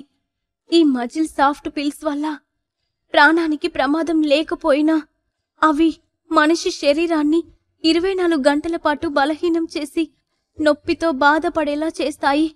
యాంటీడోట్ వేసుకున్నా సరే అది 2 గంటల తర్వాత మాత్రమే పని చేస్తుంది అని నీరసంగా చెప్పింది. ఆమె చెప్పింది విన్న సాగర్, మజిల్ సాఫ్ట్ చేయడానికి టాబ్లెట్స్ కూడా ఈ మధ్య తయారు చేస్తున్నారా? ఈ వెధవలకు ఇవి ఎక్కడ దొరికాయో ఏంటో. అయినా ఈమె పోలీస్ కదా, వీటి గురించి ఇంత బాగా ఎలా తెలుసు అని అనుకున్నాడు. జ్యోతి చెప్పినట్లు వెంటనే ఆ బాటిల్లో నుండి టాబ్లెట్స్ తీసి ఆమె నోట్లో వేశాడు సాగర్. ఆ తర్వాత ఆమె కట్లు కూడా విప్పాడు. దాంతో కొంచెం రిలాక్స్గా కూర్చున్న జ్యోతి అతని వైపు చూసి, అసలు నువ్విక్కడికెందుకొచ్చావ్ అని అడిగింది. ఆ ప్రశ్నకు సాగర్ ఒక క్షణం తటపటాయించి నేలపై పడివున్న గణేష్ వైపు చేయి చూపించి, అతను ధరిత్రి స్టోర్లో ఒక పురాతన పెయింటింగ్ను అమ్మాడు. దాన్ని చూడగానే అతనేదో తప్పుగా చేస్తున్నాడని అనిపించింది, అందుకే ఫాలో అవుతూ వచ్చాను అని చెప్పాడు. అది విని జ్యోతి ఒక క్షణం మౌనంగా ఉండిపోయింది. ఆ తర్వాత ఊపిరి గట్టిగా పీల్చుకుంటూ, సరే, ఇప్పుడు నాకు నిజం చెప్పు, ఎవరు నువ్వు, ఏ సెక్టార్ నుంచి వచ్చావు అని అడిగింది. నువ్వు ఏ సెక్టార్ అని సాగర్ని జ్యోతి ఎందుకడిగింది? జ్యోతికి బలవంతంగా వేసిన టాబ్లెట్ ఆమెపై ఎలాంటి ప్రభావం చూపిస్తుంది? ఒక్క రోజులో జరిగిన వింత సంఘటనలు సాగర్ జీవితాన్ని ఏ మలుపు తిప్పబోతున్నాయి? సాగర్ని పరీక్షగా చూసిన జ్యోతి, నువ్వు ఏ సెక్టార్కి సంబంధించిన వాడివని అడుగుతుంది. ఆమె ప్రశ్నకి అయోమయంగా చూసిన సాగర్, ఈవిడేంటి టాబ్లెట్ వేసుకోగానే ఏదేదో మాట్లాడుతుంది, అసలు సెక్టార్ అంటే ఏంటి అని మనసులోనే అనుకుంటూ, జ్యోతి మేడం, మీరు బాగానే ఉన్నారా? అసలు మీరు దేని గురించి మాట్లాడుతున్నారో నాకేమీ అర్థం కావట్లేదు, కాస్త వివరంగా చెప్పండి అని అడిగాడు. సాగర్, నా అంచనా ఎప్పుడు తప్పు కాదు. నువ్వు కావాలనే నీ విషయాన్ని నా దగ్గర దాస్తున్నావని అర్థమైంది. నేను దీన్ని ఎవరికీ చెప్పను. కానీ అసలు నువ్వు ఏ సెక్టార్కి సంబంధించిన వాడివో చెప్పు అని జ్యోతి అడగడంతో కన్ఫర్మ్, ఈమెకి చిన్న మెదడు చితికిపోయింది. అనవసరంగా టాబ్లెట్లిచ్చి పిచ్చిదాన్ని చేశాను. ఇప్పుడు ఈమెని మళ్ళీ ఎలా నార్మల్ చేయాలో ఏంటో అని తల గోక్కున్నాడు సాగర్. జ్యోతి అతన్ని చూస్తూ, ఇంతకుముందు నువ్వు వీళ్లతో ఫైట్ చేస్తున్నప్పుడు నీ బాడీ మూమెంట్స్ని చూశాను. అది చూడటానికి చాలా సాధారణంగా ఉన్నా వాటి ప్రభావం మాత్రం చాలా ఎఫెక్టివ్గా ఉంటుంది. ఇలాంటి టెక్నిక్స్ కేవలం సెక్టార్లోని వ్యక్తులు మాత్రమే నేర్చుకోగలరు. సాధారణ ప్రజలెవరూ వీటిని నేర్చుకోలేరు. అందుకే అడుగుతున్నాను, నువ్వు ఏ సెక్టార్కి సంబంధించిన వాడివి అని అంది. ఆమె మాటలకు సాగర్కు కొంచెం కూడా తడుముకోకుండా, మేడం, మీరు సినిమాలు ఎక్కువగా చూస్తారు కదా అని అడిగాడు. దాంతో జ్యోతి అతన్ని సీరియస్గా చూస్తూ, నువ్వు మరీ అంత ఇన్నోసెంట్గా నటించాల్సిన అవసరం లేదు సాగర్. అయినా బయట వ్యక్తుల ముందు మార్షల్ ఆర్ట్స్ ప్రయోగించకూడదని మీ సెక్టార్లో రూల్ లేదా అని అడిగింది. మేడం, మీకు దండం పెడతాను, దయచేసి ఇలా మాట్లాడటం ఆపేయండి. బాహుబలిలో కిలీకిలీ భాష అయినా అర్థమవుతుందేమో కానీ మీ మాటలు నాకు ఒక్క ముక్క కూడా అర్థం కావట్లేదు. అయినా మీరు అడిగారు కాబట్టి చెప్తున్నాను. నేను చాలా రోజుల కిందట కరాటే నేర్చుకున్నాను. అందువల్ల నా మూమెంట్స్ అలా ఉన్నాయి అంతే. కానీ నేను ఏ సెక్టార్కి సంబంధించిన వ్యక్తిని కాదు అని స్థిరంగా అన్నాడు సాగర్. అతను అంత ఖచ్చితంగా చెప్పడంతో ఇతని మూమెంట్స్ సెక్టార్కి సంబంధించిన వ్యక్తులలాగానే ఉన్నాయి. మరి ఇతనికి సెక్టార్ గురించి తెలియకపోవడం ఏంటి? నేను పొరపాటు పడ్డానా? అందుకు అవకాశం లేదు అని సాగర్ని పరీక్షగా చూసింది జ్యోతి. ఆమె ఆలోచించడాన్ని చూసి, మేడం, మీరు ఇందాక సెక్టార్ అని ఏదో చెప్పారు కదా, అది ఏంటి అని క్యూరియస్గా అడిగాడు సాగర్. నేను సీక్రెట్ కింగ్డంలో ఉండే 10 గొప్ప వంశాల గురించి మాట్లాడుతున్నాను. కానీ నీకు వాటి గురించి ఏమీ తెలియదన్నావు కదా అని కాస్త గ్యాప్ ఇచ్చి మళ్ళీ తనే మాట్లాడుతూ, నిజం చెప్పాలంటే ఈ విషయాలు బయట వాళ్ళకి ఎవరికీ చెప్పకూడదు. నువ్వు నన్ను కాపాడటమే కాకుండా నీ మార్షల్ ఆర్ట్స్ని కూడా అద్భుతంగా ఉపయోగించావు. భవిష్యత్తులో నీకు ఖచ్చితంగా సెక్టార్ అవసరం ఏర్పడుతుందని ఈ విషయాలు చెప్తున్నాను.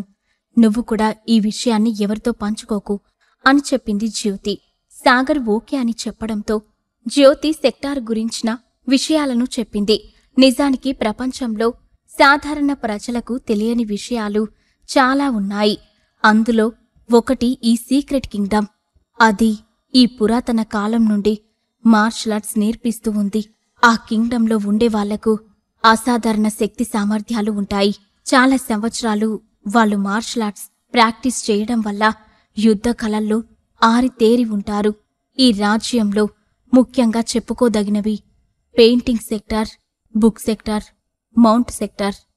అయితే కాలక్రమంలో ఈ సీక్రెట్ కింగ్డమ్ అంతరించిపోతూ వచ్చింది.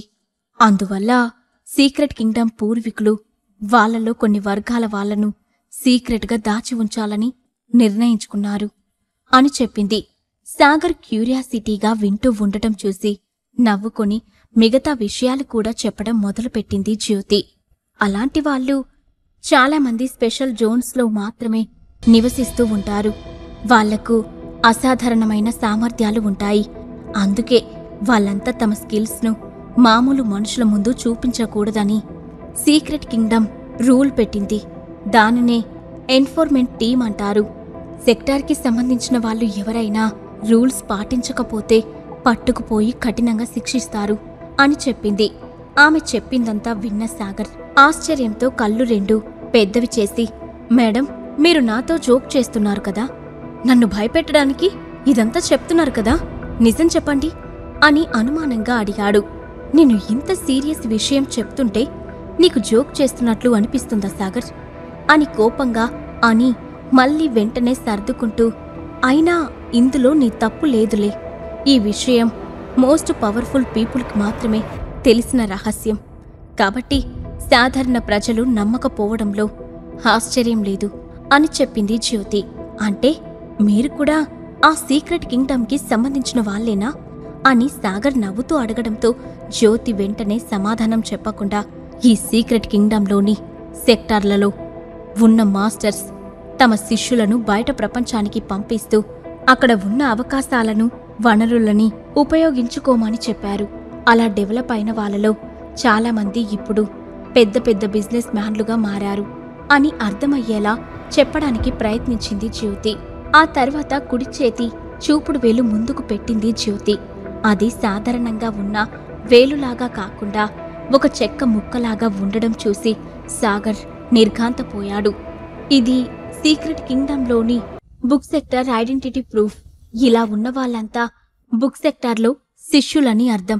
ఇలా ఒక్కొక్క సెక్టార్కి ఒక్కొక్క రకమైన ఐడెంటిటీ ఉంటుంది అని చెప్పింది ఆఫీసర్ జ్యోతి. ఇప్పటివరకు ఆమె చెప్పినవన్నీ కామెడీగా వింటూ కూర్చున్నాడు సాగర్. కాని ఆమె చేతి వేలుని చూసిన తర్వాత అతనికి దిమ్మ తిరిగిపోయింది. ఈ సీక్రెట్ కింగ్డంలో ఉండే శిష్యులు కూడా అనేక రకాల స్టేజెస్లో ఉంటారు. వాటిలో profound practitioner, profound master, living dust stage, immortal ascending stage, చివరిగా క్లోజ్ వాయిడ్ స్టేజ్ ఉంటాయి అని చెప్పింది జ్యోతి. అయితే మీరిప్పుడు ఏ స్టేజ్లో ఉన్నారు అని సాగర్ ఆతృతగా అడగడంతో నేనిప్పుడు ప్రోఫౌండ్ ప్రాక్టీషనర్ స్టేజ్లో 6th లెవెల్లో ఉన్నాను. అంటే ప్రోఫౌండ్ మాస్టర్ అవ్వడానికి ఇంకా 3 లెవెల్స్ దూరంలో ఉన్నాను అని చెప్పింది జ్యోతి.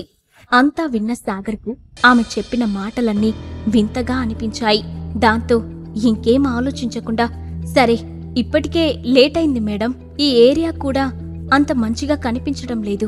నేను మీ టీం వాళ్లకు కాల్ చేస్తాను, వాళ్ళు వచ్చి మిమ్మల్ని తీసుకువెళ్తారు అని చెప్పి పోలీస్ స్టేషన్కి కాల్ చేయబోయాడు. కాని జ్యోతి వెంటనే ఆపుతూ, వద్దు, మా టీంకి కాల్ చేయొద్దు, నన్ను ఇక్కడి నుండి నువ్వే ఇంటికి తీసుకువెళ్ళు అని నీరసంగా చెప్పింది. మీరు ఎందుకలా మాట్లాడుతున్నారు అని సాగర్ ఆశ్చర్యంగా అడగడంతో, ప్లీజ్ నువ్వు నన్ను క్వశ్చన్స్ అడగకుండా ముందు చెప్పింది చెయ్యి అని అసహనంగా అడిగింది జ్యోతి. నిజానికి ఆమె ఇన్వెస్టిగేషన్ టీంకి కెప్టెన్. ఒకవేళ తన కింది అధికారులు తనని ఆ స్థితిలో చూస్తే ఫ్యూచర్లో వాళ్ళు తనకు గౌరవం ఇవ్వరని భయం. దానికి సరే అని తల ఊపిన సాగర్ జ్యోతిని ఎత్తుకొని పక్కనే ఉన్న కారులో కూర్చోబెట్టి ఆమె చెప్పిన అడ్రస్కు తీసుకువెళ్లాడు.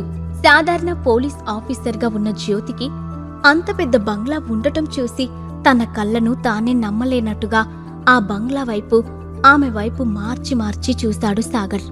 అది గమనించిన జ్యోతి, ఇది మా అమ్మ నా కోసం గిఫ్ట్గా ఇచ్చింది, ఇది ఆమె డ్రీమ్ హౌస్ అని చెప్పింది జ్యోతి. నడవలేని స్థితిలో ఉండటంతో ఆమెను ఎత్తుకొని ఇంట్లోకి తీసుకువెళ్లాడు సాగర్. సాగర్ స్కిల్స్ని, పవర్స్ని కనుక్కోవడానికి, నాకెందుకో నీ శరీరంలో ఏదో ఒక పవర్ ఉందనిపిస్తుంది, నేను దాన్ని క్లియర్గా ఫీల్ అవుతున్నాను. నువ్వు ఇంతకుముందు నాకిచ్చిన టాబ్లెట్స్ లాంటివి ఏమైనా వేసుకున్నావా అని అడిగింది జ్యోతి. టాబ్లెట్సా అని అర్థం కానట్లుగా చూశాడు సాగర్.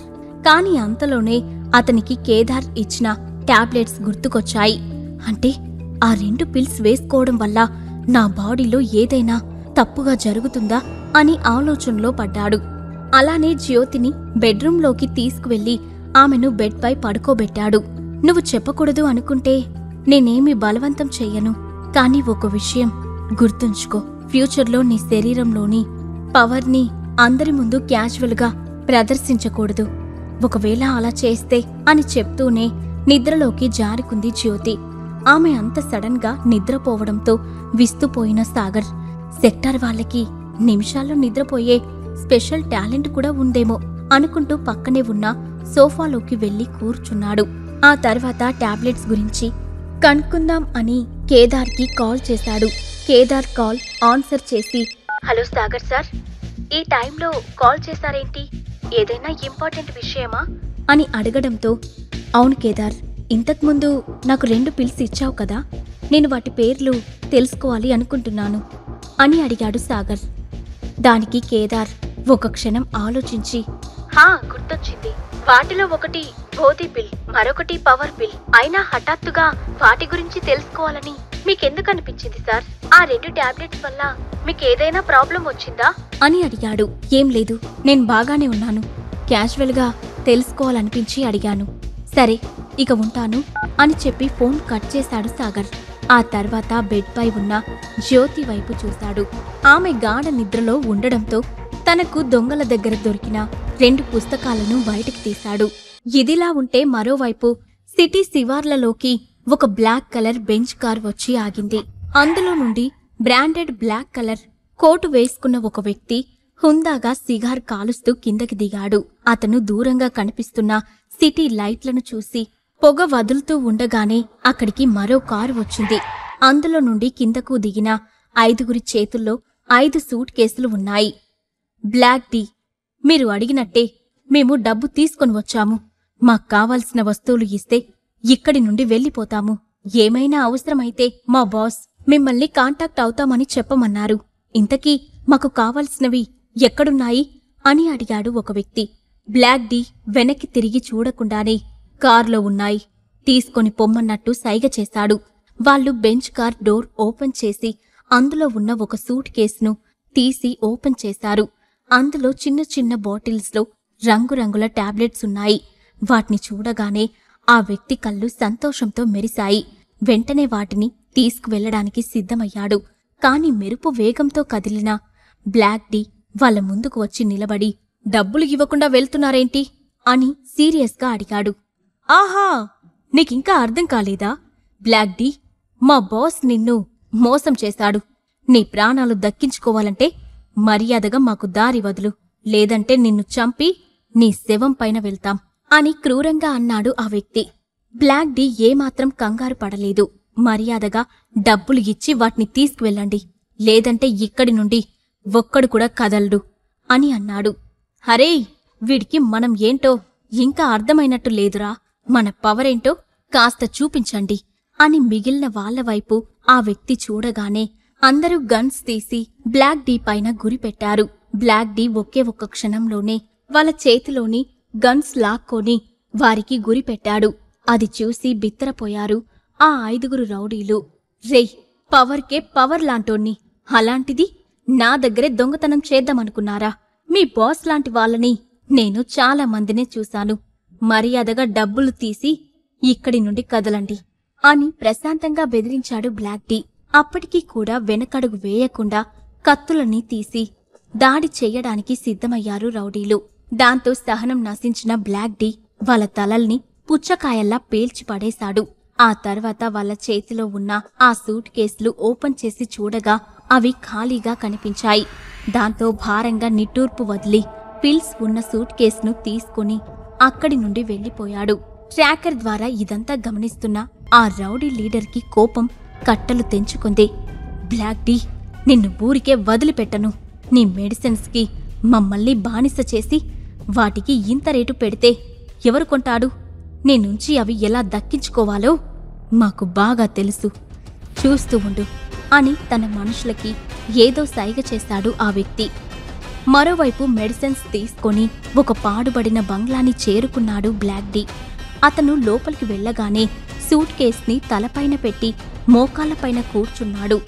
అతని ముందు వయసు పైబడిన ఒక వృద్ధుడు ఉన్నాడు. ఏమైంది, డబ్బు తీసుకొని వచ్చావా అని అతను అడగడంతో, లేదు మాస్టర్, వాడు మనల్ని మోసం చేశాడు. నన్ను చంపి ఈ టాబ్లెట్స్ని దక్కించుకోవాలని అనుకున్నాడు. అందుకే నేను వాళ్ళ మనుషుల్ని చంపేసి వీటిని వెనక్కి తీసుకొచ్చేశాను అని చెప్పాడు. ఎవడ్రా వాడు? ఈ త్రినేత్రతోనే గేమ్స్ ఆడతాడా? నువ్వేం చేస్తావో నాకు తెలీదు. రేపు ఉదయం కల్లా వాడి తల నా కాళ్ల దగ్గర ఉండాలి. మన సెక్టార్ పవర్ ఏంటో చూపించువాడికి అని ఆవేశంగా అరిచాడు త్రినేత్ర. అలాగే మాస్టర్ అని చెప్పి అక్కడి నుండి వెళ్లిపోయాడు బ్లాక్ డి. చనిపోయిన మనుషుల శవాల దగ్గరికి కాసేపటి తర్వాత చేరుకున్నారు ఒక టీం. ఈసారి కూడా వాడు ప్రజల్ని చంపేశాడు. ఇంత టెక్నాలజీ పెట్టుకొని కూడా మనం వాడి ఆచూకీ కనిపెట్టలేకపోతున్నామంటే నాపైన నాకే అసహ్యం వేస్తుంది అని అన్నాడు ఒక వ్యక్తి. ఇంటి దొంగని ఈశ్వరుడైనా పట్టలేడు అన్నది విన్నావా? మన దగ్గర ట్రైనింగ్ తీసుకొని మన పద్ధతులనే వాడి తప్పించుకుంటున్నాడు.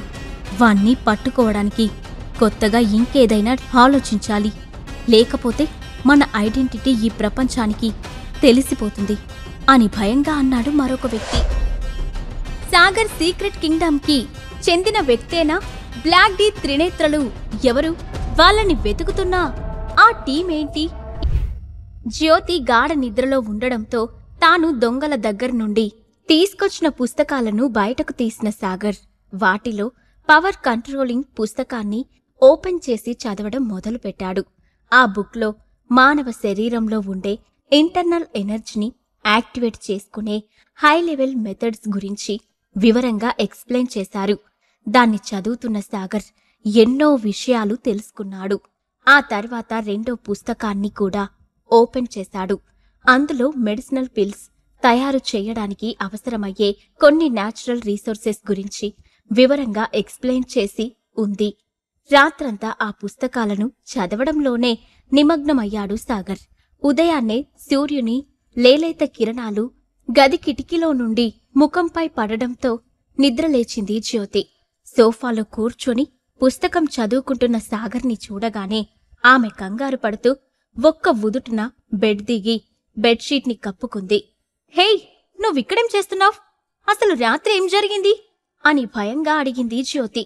ఆమె అరుపుకి ఒక్కసారిగా ఉలిక్కిపడ్డ సాగర్ వెంటనే ముఖం అదో రకంగా పెట్టుకొని, మేడం, ఇదేం బాలేదు. మీరు ఒక పోలీస్ ఆఫీసర్ అయ్యుండి ఇలా మాట మారిస్తే ఎలా అని అన్నాడు. నేను మాట మార్చానా? రాత్రి ఏం జరిగిందో నాకేం గుర్తులేదు. ముందు నువ్వు ఇక్కడికి ఎలా వచ్చావో అది చెప్పు అని నిలదీసింది జ్యోతి. దాంతో తల బాదుకున్న సాగర్, రాత్రి మీరు ఝాన్సీ రాణిలాగా దొంగలపైన దాడి చేయడానికి వెళ్లారు. వాళ్ళు తెలివిగా మిమ్మల్ని ట్రాప్ చేస్తే నేను కాపాడాను. ఆ తర్వాత మిమ్మల్ని ఇంట్లో దింపి వెళ్తుంటే మీరే వినకుండా ఇక్కడే ఉండమన్నారు. అందుకే నాకిష్టం లేకపోయినా బలవంతంగా ఉండాల్సి వచ్చింది. అంతేకాకుండా రాత్రంతా మీరు నీరసంగా ఉన్నారు. ఆ అవకాశాన్ని ఉపయోగించుకొని దొంగలు మళ్ళీ అటాక్ చెయ్యొచ్చని ఆలోచించి నేను కూడా వెళ్లకుండా ఉండిపోయాను. నేనేమో మీకోసం ఇంత ఆలోచిస్తే మీరేమో నన్ను అనుమానిస్తున్నారా అని అలిగినట్లు అన్నాడు. దాంతో ఆమెకు లీలగా అన్నీ గుర్తుకు వచ్చాయి. రాత్రి సాగర్ని తానే ఉండమని చెప్పిన విషయం కూడా గుర్తుకు రావడంతో, సారీ, నేను నిన్ను చాలా ఇబ్బంది పెట్టినట్లున్నాను. ఆ టాబ్లెట్ వలన నాకు సరిగ్గా గుర్తులేదు అని అంది. పర్వాలేదు మేడం, ఇంతకీ ఇప్పుడు మీకెలా ఉంది అని అడిగాడు సాగర్. ఆ టాబ్లెట్ ఎఫెక్ట్ 24 అవర్స్ ఉంటుంది.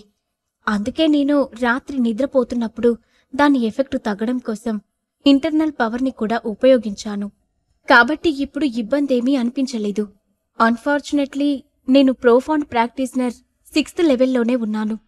అదే నేను అందులో మాస్టర్ లెవెల్ దాటి ఉంటే ఆ మజిల్స్ సాఫ్ట్ పిల్ ఎఫెక్ట్ను అరగంటలోనే వదిలించుకునేదాన్ని అని నిరాశగా చెప్పింది జ్యోతి. ఒక ప్రోఫాండ్ లెవెల్ మాస్టర్ కేవలం ఒక పిల్ ఎఫెక్ట్ను బ్రేక్ చేయడమేనా అని పెదవి విరిచాడు సాగర్. అందుకు జ్యోతి అతని వైపు కోపంగా చూసి, ఒక మార్షల్ ఆర్టిస్ట్ తన లెవెల్స్ దాటడం ఎంత కష్టమో ఇతనికి ఏమాత్రం తెలియడం లేదు అని అనుకుంది. ఆమె 3 సంవత్సరాల నుంచి ప్రోఫాండ్ ప్రాక్టీషనర్ 6th లెవెల్లోనే ఆగిపోయింది. అందుకే ఆవేశపడుతూ, నేను నీకు చెప్పినా అర్థం కాదులే, కానీ ముందు నువ్వు ఇక్కడి నుంచి వెళ్ళు. నేను త్వరగా రెడీ అయి స్టేషన్కి వెళ్ళాలి అని అంది జ్యోతి. అయినా సాగర్ కదలకుండా అలాగే నుంచోవడంతో, వెళ్ళమని చెప్పినా నువ్వెందుకు కదలడం లేదు? ఫోన్ చేసి పోలీసులను పిలిపించనా అని బెదిరిస్తున్నట్లు నటించింది జ్యోతి. పోలీస్ అయ్యి ఉండి ఇంకో పోలీసులను పిలుస్తుంది అంట. ఏంటో ఈవిడ అనుకుంటూ, అవసరం లేదు మేడం, నేను మీకు ఒకటి ఇవ్వాలనుకుంటున్నాను. అది మీకు ఖచ్చితంగా ఉపయోగపడుతుంది అని పాకెట్లో నుంచి ఎర్ర గోధుమ రంగులో ఉన్న ఒక టాబ్లెట్ని బయటకు తీశాడు సాగర్. రాత్రి తను చదువుతున్న బుక్లో న్యాచురల్ రీసోర్సెస్ ద్వారా పిల్స్ తయారు చేసే విధానం గురించి రాసి ఉండడంతో సాగర్ వంటగదిలోకి వెళ్లి అక్కడ ఉన్న షుగర్తో పాటు మరికొన్ని పదార్థాలు ఉపయోగించి దానిని తయారు చేశాడు. ఆ బుక్లో రాసి ఉన్న దాని ప్రకారం ఆ పిల్ మానవ శరీరంలో ఉన్న మెరిడియన్స్ ను ఓపెన్ చేస్తుంది. దానివలన మార్షల్ ఆర్టిస్టులు మరింత శక్తివంతంగా మారతారు. సాగర్ ఇచ్చిన టాబ్లెట్ ని చూసి జ్యోతి ఆశ్చర్యపోతూ, ఇదేం టాబ్లెట్? దీనివల్ల ఉపయోగమేంటి అని అడగడంతో, ఏమో నాక్కూడా తెలీదు మేడం, కానీ ఇది మీకు ఖచ్చితంగా పనికి వస్తుందని చెప్పగలను అని అన్నాడు సాగర్. అందుకు అనుమానంగా చూస్తూ, నిన్నెలా నమ్మడం అని అడిగింది జ్యోతి. నమ్మడం నమ్మకపోవడం మీ ఇష్టం. ఈ టాబ్లెట్ ని వేసుకుంటానంటే తీసుకోండి, లేదంటే నా టాబ్లెట్ నాకిచ్చేయండి అని వెనక్కి తీసుకునే ప్రయత్నం చేశాడు సాగర్. కానీ జ్యోతి వెంటనే ఆ టాబ్లెట్ ని గుప్పెట్లో పెట్టుకొని, నేను వేసుకోనని నీకు చెప్పానా? ఇది నా దగ్గరే ఉంటుంది అంటూ దాచుకుంది. సరే మేడం, ఇక నేను వెళ్తాను. ఆ టాబ్లెట్ వేసుకున్న తర్వాత ఎలాంటి రియాక్షన్స్ కనిపించాయో నాకు చెప్పడం మాత్రం మర్చిపోకండి అని తన దగ్గర ఉన్న 2 పుస్తకాలని పాకెట్లో పెట్టుకొని బయటకు నడిచాడు సాగర్.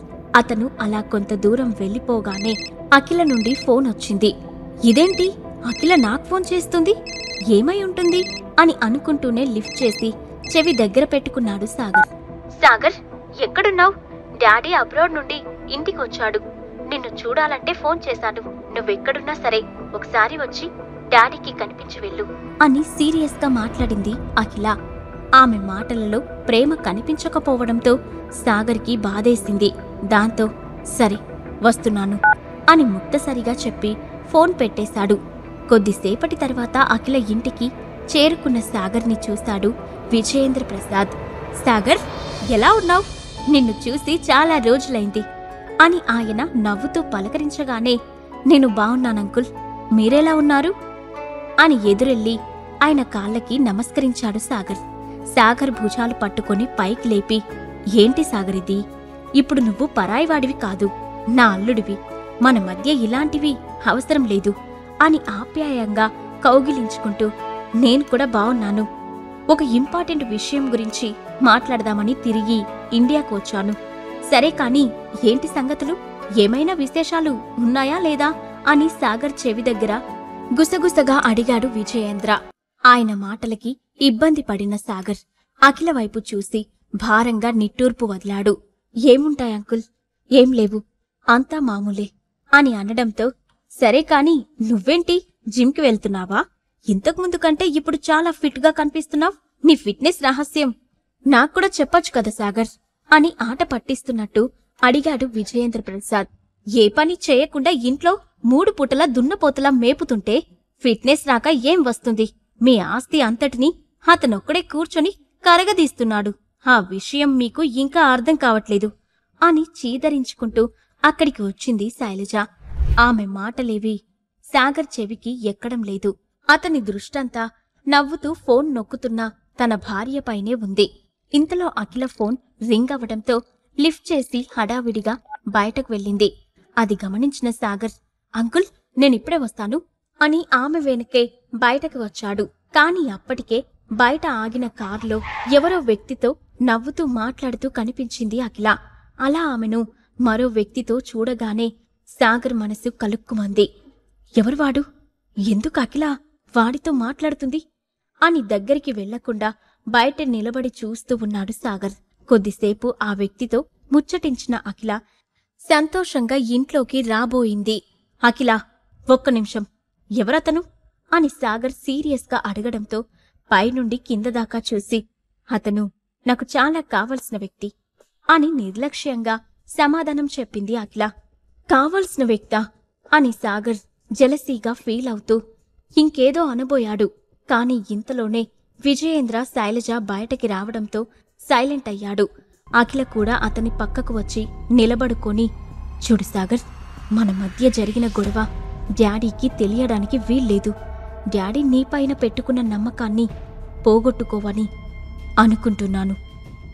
ఆయన ఏ విషయంలో అయినా సంతోషంగా ఉన్నారంటే అది మన పెళ్లి విషయంలోనే. కాబట్టి మనిద్దరం గది లోపల ఎలా ఉన్నా బయటికి మాత్రం భార్యాభర్తలుగానే ఉండాలి అని చిన్నగా చెప్పింది.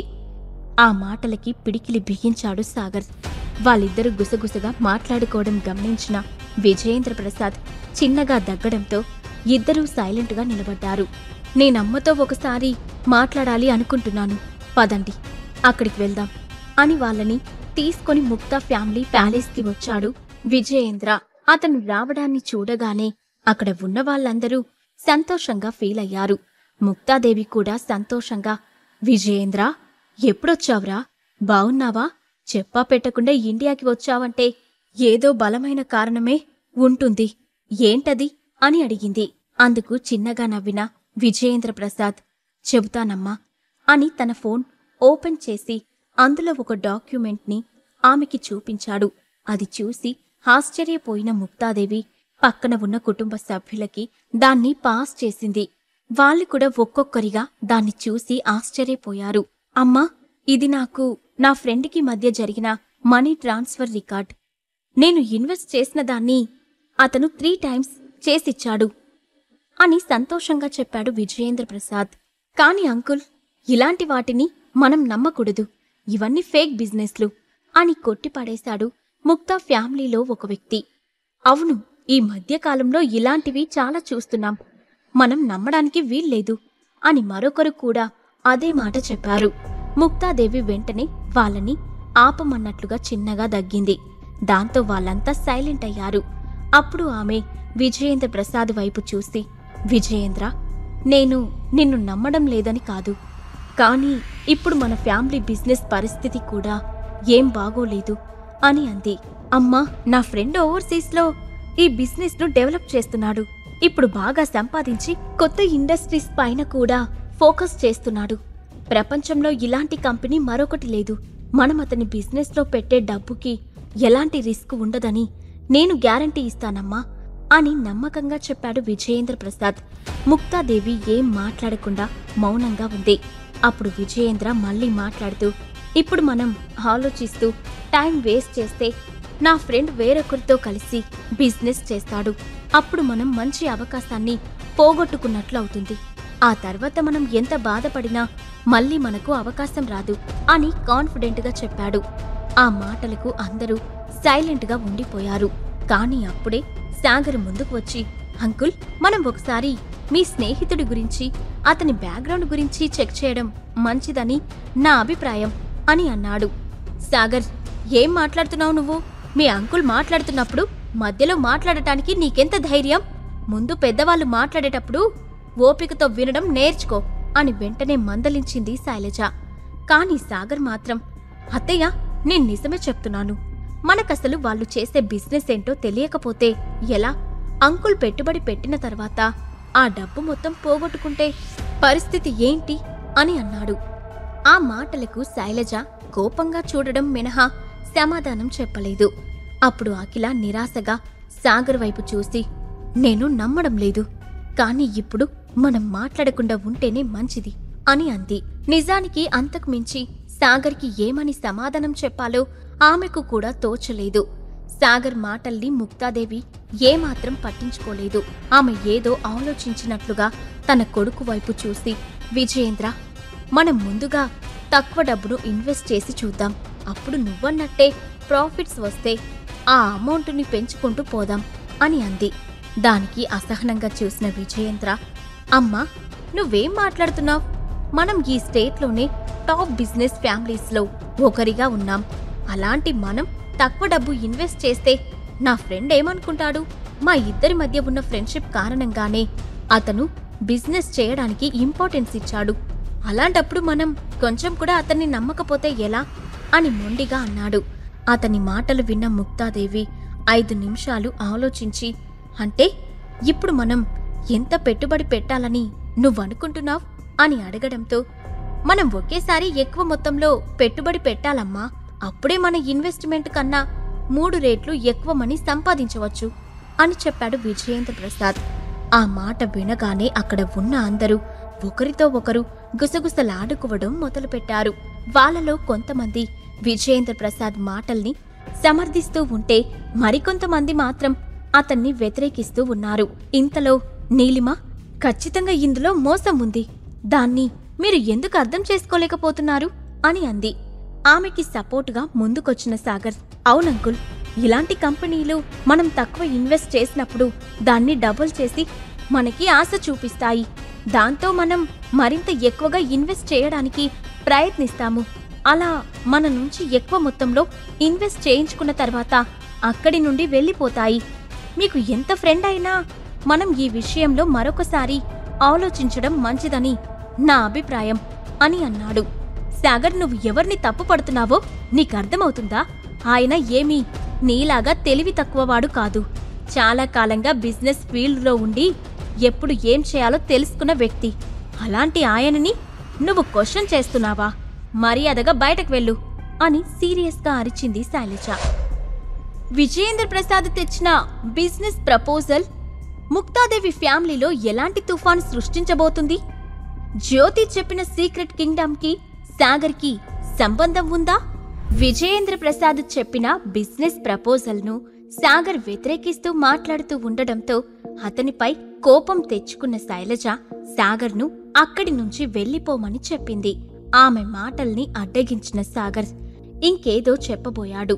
కాని అంతలోనే కల్పించుకున్న నీలిమ, అంకుల్, ఇది ఎవరో మిమ్మల్ని వాంటెడ్గా స్కామ్లో ఇరికించడానికి చేస్తున్న కుట్రలాగా అనిపిస్తుంది అని నిక్కచ్చిగా అంది. ఆమె మాటలకి కోపం తెచ్చుకున్న విజయేంద్ర ప్రసాద్, నీలిమా, నేను ఏమీ ఆలోచించుకోకుండానే ఈ ప్రపోజల్ని తీసుకొచ్చాను అనుకున్నావా అని ప్రశ్నించాడు. వారి మాటలు వింటున్న స్వరూప్కి హఠాత్తుగా ఒక ఆలోచన వచ్చింది. ఇన్వెస్ట్మెంట్ని కేవలం 10 డేస్లో త్రిపుల్ చేయడం ఇంపాసిబుల్. దానికి గ్యారంటీ కూడా ఎవరూ ఇవ్వలేరు. అలాంటప్పుడు ఈయన ఏ ధైర్యంతో ఇలా మాట్లాడుతున్నారు? ఏదైతే ఏముంది, ఏ విధంగానైనా అఖిలను ముక్త ఫ్యామిలీ నుండి బయటకి గెంటేయడానికి ఒక ఛాన్స్ దొరికింది. ఇప్పుడు కానీ నేను గ్రానీని ఒప్పించి ఇన్వెస్ట్మెంట్ చేయించానంటే ఫ్యూచర్లో నష్టం వచ్చినప్పుడు ఫ్యామిలీ మొత్తం వాళ్ళనే టార్గెట్ చేస్తుంది. ఈ ఛాన్స్ని అస్సలు మిస్ చేసుకోకు స్వరూప్ అని మనసులోనే కన్నింగా అనుకున్నాడు స్వరూప్. ఆ తర్వాత అందరి వైపు చూస్తూ, నాకైతే అంకుల్ చెప్పిన దాంట్లో ఎలాంటి ప్రాబ్లం కనిపించట్లేదు గ్రానీ. బిజినెస్ అంటేనే రిస్క్. ఎప్పుడైతే మనం రిస్క్ తీసుకుంటామో అప్పుడే సక్సెస్ అవుతాం. అయినా నువ్వేంటి నీలిమా, సాగర్లాగా పిరికిదానిలా మాట్లాడుతున్నావ్ అని చిరాకుగా అన్నాడు. ఆ మాట వినగానే ముక్తాదేవి ఆశ్చర్యపోతూ, స్వరూప్, అంటే నీ ఉద్దేశమేంటి? నువ్వు కూడా ఇది బెస్ట్ ఐడియా అనుకుంటున్నావా అని అడిగింది. అవును గ్రానీ, విజయేంద్ర అంకుల్ చెప్పిన ఐడియా బావుందని అనిపిస్తుంది. ఇది మనకు వచ్చిన ఒక మంచి అవకాశం అనుకుంటున్నాను అని చెప్పాడు స్వరూప్. కాని అతని మనసులో మరో ప్లాన్ రూపుదిద్దుకుంటుంది. ఇప్పుడు గ్రానీ నా మాట విని విజయేంద్ర అంకుల్ చెప్పినట్లు ఇన్వెస్ట్మెంట్ పెట్టడానికి డబ్బులిస్తుంది. అందులో నేను కొంత అమౌంట్ని ఎవరికీ తెలియకుండా సైడ్ చేశానంటే ఫ్యామిలీ ప్రాబ్లంలో పడినప్పుడు హెల్ప్ చేయొచ్చు. అప్పుడు గ్రానీ నన్ను ఖచ్చితంగా మెచ్చుకొని ఆ అఖిలను తన ఫ్యామిలీని మెడ పట్టుకొని బయటకు గెంటేస్తుంది. ఒకే దెబ్బకి 2 పిట్టలు. తొందరగా ఇన్వెస్ట్ చేస్తానని చెప్పండి గ్రానీ అని మనసులోనే అనుకుంటూ మెరిసే కళ్ళతో చూశాడు స్వరూప్. అతని మాటలకు కోపంగా చూసిన నీలిమ, స్వరూప్, నీకేమైనా పిచ్చి పట్టిందా? ఇందులో స్కామ్ అంత క్లియర్గా కనబడుతుంటే సపోర్ట్ చేస్తావేంటి? ఫ్యామిలీ బిజినెస్ ని ప్రాబ్లంలో పడేద్దామనుకుంటున్నావా అని అంది. నీకే పిచ్చి పట్టినట్టుంది నీలిమా. నువ్వు కూడా ఎందుకు పనికిరాని ఆ సాగర్లాగే ఆలోచిస్తున్నావు. అతనికంటే తెలివితేటలు లేవు. మరి నీకేమైంది? మన ఫ్యామిలీ మెంబర్గా ఆలోచించి చూడు. ఇది ఎంత గోల్డెన్ ఆపర్చునిటీనో నీకే తెలుస్తుంది అని రివర్స్లో ఫైర్ అయ్యాడు స్వరూప్. ఇది నా ఫ్యామిలీ అనుకున్నాను కాబట్టే ఈ ప్రపోజల్ని వ్యతిరేకిస్తున్నాను స్వరూప్ అని కోపంగా చెప్పింది నీలిమ. అప్పటి వరకు వాళ్ళిద్దరూ వాదనలు వింటూ మౌనంగా ఉండిపోయిన విజయేంద్ర ప్రసాద్ మధ్యలో మాట్లాడుతూ, నీలిమ, నువ్వేదో అపార్థం చేసుకుంటున్నావు. అవకాశాలు ఎప్పుడు మనం కోరుకున్నప్పుడు రావు. అవి వచ్చినప్పుడే అందుకోవాలి. ఈ ఇన్వెస్ట్మెంట్ పైన ష్యూరిటీ నేనిస్తున్నాను కదా, మరి మీరు ఇంకా ఎందుకు నమ్మలేకపోతున్నారు అని అందరి వైపు చూస్తూ అడిగాడు. నేను మిమ్మల్ని తప్పు పట్టడం లేదంకుల్. ఈ ఇన్వెస్ట్మెంట్ గురించి మరొకసారి మీరు ప్రాపర్గా తెలుసుకుంటే మంచిది అంటున్నాను అని అంది నీలిమ. అప్పటిదాకా వాళ్ళ గొడవ చూసి విసిగిపోయిన ముక్తాదేవి టేబుల్ పైన చేత్తో గట్టిగా కొట్టి, ఇక చాలు ఆపండి. ఒక చిన్న ఇన్వెస్ట్మెంట్ కోసం మీరందరూ ఎందుకని ఇలా గొడవ పడుతున్నారు? ఇలాంటి ఇన్వెస్ట్మెంట్లు, రిస్క్లు మన ఫ్యామిలీకి కొత్తేమి కాదు కదా అని అంది. ఆవిడ చూపులు నేరుగా సాగర్పై పడ్డాయి. అతన్ని చూడగానే ఆమె ముఖం అసహ్యంతో నిండిపోయింది. నీలిమ, స్వరూపుల మధ్య గొడవ జరగడానికి కారణం అతనే అనుకుంది. ఇది మన ఫ్యామిలీ అన్న విషయాన్ని నువ్వు మర్చిపోయావా నీలిమ? మన కుటుంబంలోని వ్యక్తిపై మనకే నమ్మకం లేకపోతే ఎలా? విజయేంద్ర ప్రసాద్ పైన నాకు పూర్తి నమ్మకం ఉంది. నేను ఇన్వెస్ట్ చేయడానికి ఒప్పుకుంటున్నాను అంటూ అదే శాసనం అన్నట్టుగా అనౌన్స్ చేసింది ముక్తాదేవి. దాంతో ఇంకేమీ మాట్లాడలేక మౌనంగా ఉండిపోయింది నీలిమ. వాళ్ళ అమ్మ మాటలకు సంతోషంతో ఉబ్బి తబ్బిబ్బైపోయిన విజయేంద్ర, అమ్మా, మీరేం వరీ అవ్వద్దు. నేను ఇచ్చిన మాట ప్రకారం డబ్బుని 3 రేట్లు చేసి తీసుకువస్తాను అని అన్నాడు. ఆ తర్వాత కొన్ని క్షణాల్లోనే ముక్తా ఫ్యామిలీకి చెందిన ఫైనాన్స్ డైరెక్టర్ ముక్తాదేవి ఫ్యామిలీస్లో ఉన్న అన్ని అకౌంట్లలోని డబ్బును విజయేంద్ర ప్రసాద్ అకౌంట్కి ట్రాన్స్ఫర్ చేశాడు. అది జరుగుతున్న సమయంలో కంపెనీలో ఉన్న సగం డబ్బును తన పర్సనల్ అకౌంట్కి ట్రాన్స్ఫర్ చేసుకున్న స్వరూప్ చిన్నగా నవ్వుకున్నాడు. సాగర్ ఇంకేం మాట్లాడకుండా బయటకు వచ్చి కార్ని స్టార్ట్ చేశాడు. అఖిల, ఈరోజు కూడా మీ బాస్ కార్ తీసుకొచ్చావా అని అడిగింది. కాని మనసులో మాత్రం ఎంత గొప్ప బాస్ అయినా తన దగ్గర పనిచేస్తున్న సబార్డినేట్కి రోజు కారెందుకిస్తాడు? సాగర్ నా దగ్గర ఏదైనా దాస్తున్నాడా అని అనుకుంది అఖిల. అవును అఖిల, మా బాస్కి నేనంటే చాలా నమ్మకం, అందుకే నాకు చాలా వాల్యూ ఇస్తారు అన్నాడు సాగర్. అప్పుడే లోపల నుంచి శైలజతో పాటు అఖిల దగ్గరికి వచ్చిన విజయేంద్ర ప్రసాద్ సాగర్ కారు వైపు చూసి, సాగర్ ఇంత గొప్పవాడు ఎప్పుడయ్యాడు? ఇంత లగ్జరీ కారు కూడా కొన్నాడా అని అడిగాడు. అతగాడు ఎన్ని జన్మలెత్తినా ఇలాంటి కారు కొనలేడు, అది వాళ్ళ బాస్ కార్. ఈయన గారికి ఏ నమ్మకంతో ఇస్తున్నారో నాకిప్పటికీ అర్థం కావడం లేదు అని వెటకారంగా చెప్పింది శైలజ. బాస్ కారా? ఇంతకీ సాగర్ ఏ కంపెనీలో వర్క్ చేస్తున్నాడు అని అనుమానంగా అడిగాడు విజయేంద్ర ప్రసాద్. ఇంతలో సాగర్ తీసుకొచ్చిన కార్ వాళ్ళ ముందు ఆగడంతో ముగ్గురు ఇంకేం మాట్లాడకుండా కారెక్కారు. కాసేపు ప్రయాణించిన తర్వాత ఇంటిని చేరారు.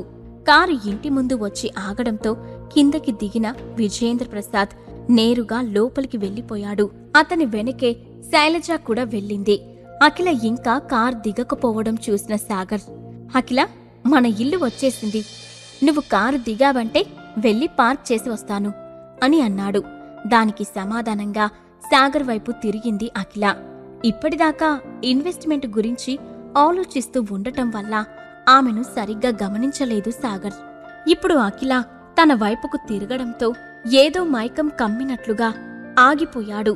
దొండపండులాంటి ఎర్రటి పెదాలకి అంటీ అంటనట్టు లైట్ లిప్స్టిక్, కళ్ళకి కాజల్, చెవి దగ్గర గాలికి ఊగుతున్న జుంకీలు, మత్తుగొలిపే సువాసన తన భార్యని తనకే కొత్తగా పరిచయం చేశాయి. ఏదో మంత్రం వేసినట్టుగా ఆమె కళ్ళలోనే బందీ అయిపోయాడు సాగర్.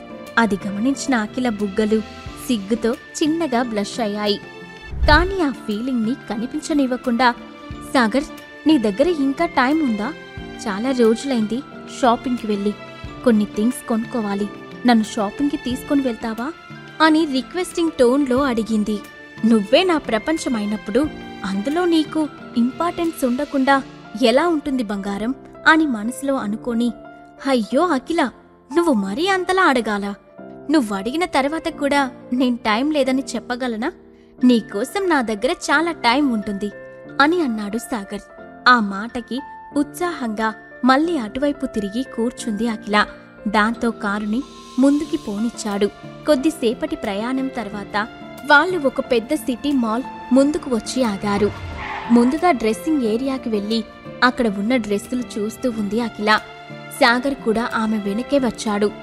అవును అఖిల, దగ్గర్లో ఫెస్టివల్స్, పార్టీస్ కూడా ఏమీ లేవు కదా, మరి సడన్ గా ఈ షాపింగ్ ప్లాన్ ఏంటి అని ఆమెను మాట్లాడించే ప్రయత్నం చేశాడు సాగర్. షాపింగ్ చేయడానికి కూడా స్పెషల్ డేస్ చూసుకోవాలా అని చిరుకోపంగా చూసింది అఖిల. అబ్బే, అలా ఏం లేదు, నువ్వు షాపింగ్ చేయడానికి స్పెషల్ డేస్కి అస్సలు సంబంధం లేదు అని తల కొట్టుకుంటూ చెప్పాడు సాగర్. అతడిని చూసి చిన్నగా నవ్వుకున్న అఖిల, యాక్చువల్లీ ఈ షాపింగ్ ఒక ముఖ్యమైన వ్యక్తి కోసం చేస్తున్నాను అని చెప్పి ఒక డ్రెస్ తీసుకుని ట్రయల్ రూంలోకి వెళ్ళిపోయింది. Who is that VIP? తను ఎవరి గురించి మాట్లాడుతుంది? కొంపతీసి షాపింగ్ నాకోసం చేసి నాకే సర్ప్రైజ్ ఇద్దామనుకుంటుందా?